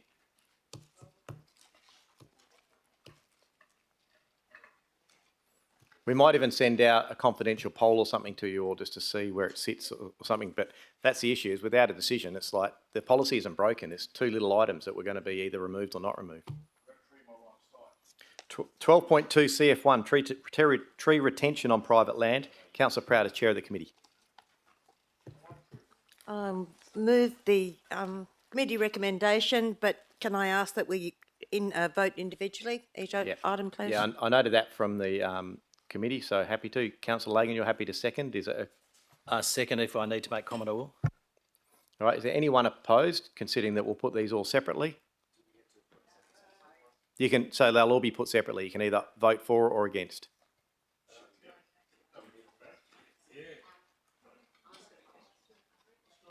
No, I'm just, if there's specific, if there's a change or someone specifically needs to debate this. So let's just hear what that is, because I don't think anyone desperately wants to debate these. It's a simple change, hopefully. It's just a part 3 where it's seeking for 12 months for the report on the trial, the proactive compliance. I was asking whether we could have it in 6 months, just so we can actually get a feed, or an earlier feed, on how that compliance is going. I think we've got an additional FTE performing that task, and it would be interesting to note to see how it's going. I guess at an earlier date. Oh, sorry, Ms. Shears. Through you, Mr Mayor, the position is about to be filled, so we haven't actually, with the budget and the position drafting, it takes a while to fill these positions, so we can certainly do that in 6 months. However, the reliable data will be, more in 12 months, but we can do an interim or a memo. Yeah, whether it's like maybe 6 months from that FTE being in Can I position, so suggest 6 months of proactive work? Can I suggest maybe leave it and say in 12 months or earlier? Yeah. Okay. And knowing that the officer will try to get it as early as possible, just to make sure that you do get decent data. Yeah. Yeah. Sure. And the intent's heard. I think that's safer, just in case. Apologies, Mr Mayor. Just for the record, I am opposed. Yeah, sure. And it'll come out because you'll be able to vote. I think if we do it that way. I'm ready to go. Very Councillor brief Dudek? question. Are we That's going to have any chance to debate, or are we just going to vote on the items separately? With These are just voted. If you do want to debate items, then let me know. You are welcome to. Otherwise,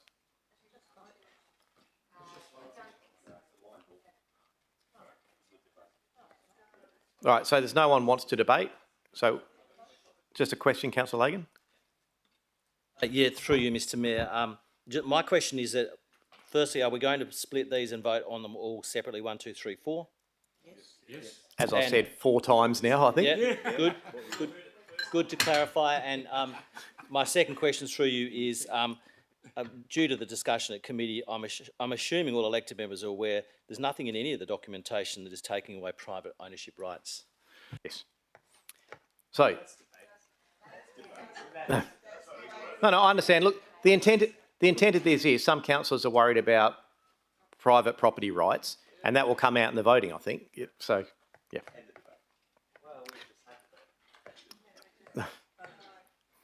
Let's put these. Item 1, the council notes the outcomes of investigations into tree retention on private land arising from outstanding council resolution. You're noting the outcomes of the investigations. That is carried with Councillor Olo refusing to note the outcomes. Made a stand. She's gone early. We haven't even started on number 2 and number 3. Okay. I will now put number 2, that the city writes to the state government to continue to advocate for action on tree retention on private land, and forwards a copy of this report to enable consideration of the options. Let's put it to the vote.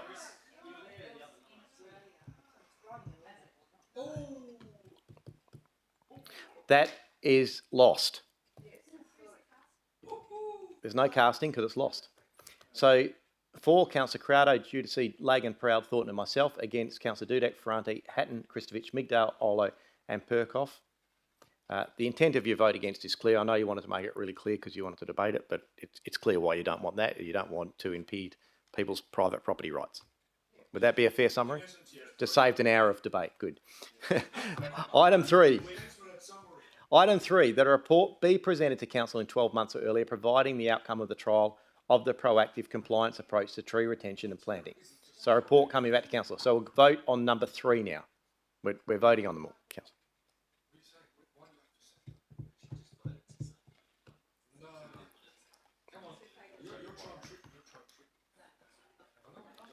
That is carried with Councillor Rolo strengthening her stance. and we will go to we'll go to item 4 of this. That as part of the budget, councillors, make sure you know what you're voting on. As part of the budget considerations for 25-26, the city considers options for an incentive-based approach to encourage the retention and growth of large trees on private land. And I'll put that to the vote.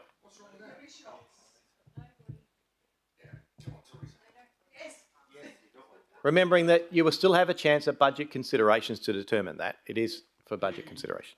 That is unanimous. Thank you, councillors. Well done. Thanks for getting through that. For those members or those community members who are watching the meeting via the live stream, hopefully you enjoyed that. All 3 of those items were pulled out, so there is no balance of reports. They have all been dealt with. And we'll move on to item 13. 13.1, Community Grants Program, Round 1 Large Grants.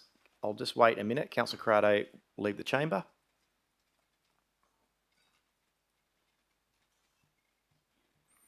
And I will ask councillors, I went early. There is a mover of the motion. Councillor Pratt is happy to move. Deputy Mayor is happy to second. Is there anyone opposed? If not, I'll put that to the vote.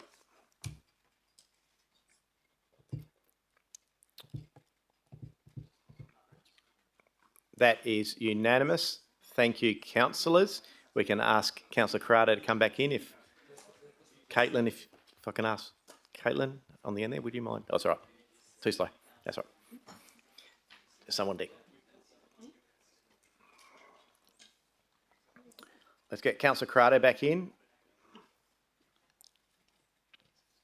Thank you. And while we're on that one, I think it's important to congratulate all those groups and clubs and organisations who've applied for those grants and received them. You know, you can see the amount of activity that goes on around the city, both at club level and obviously for the wider benefit of the community. But I'd also, Ms Wollsonecroft is here, so I'd like to thank you and your team. I think it's been a really robust process with that maturity in the way the grants and sponsorships are handled. There's a huge amount of work. I've actually seen a couple of the proposals that come in. I didn't realise how much detail is in them and how much work goes into them. So again, congratulations to the clubs who submit them, but I can only imagine the amount of time to go through and score them and put that sort of robust process. So well done to you and the team.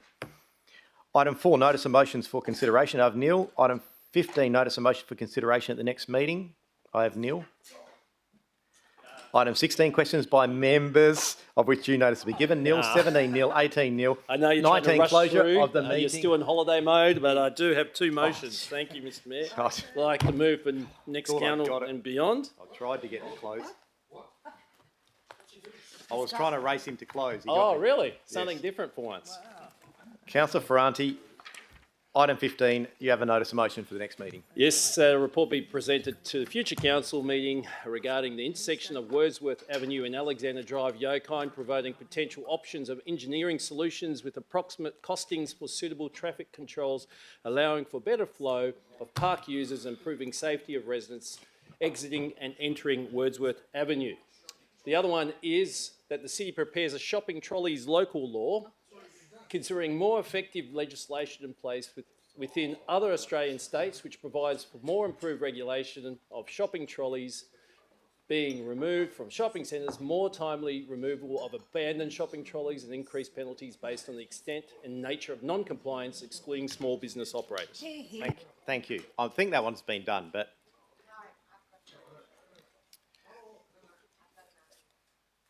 Are there any others? So, as I've said, I have nil for the other items on the agenda. So it brings us to 19, which is closure of the meeting. Councillors, it's a pleasure to be back. The meeting is closed.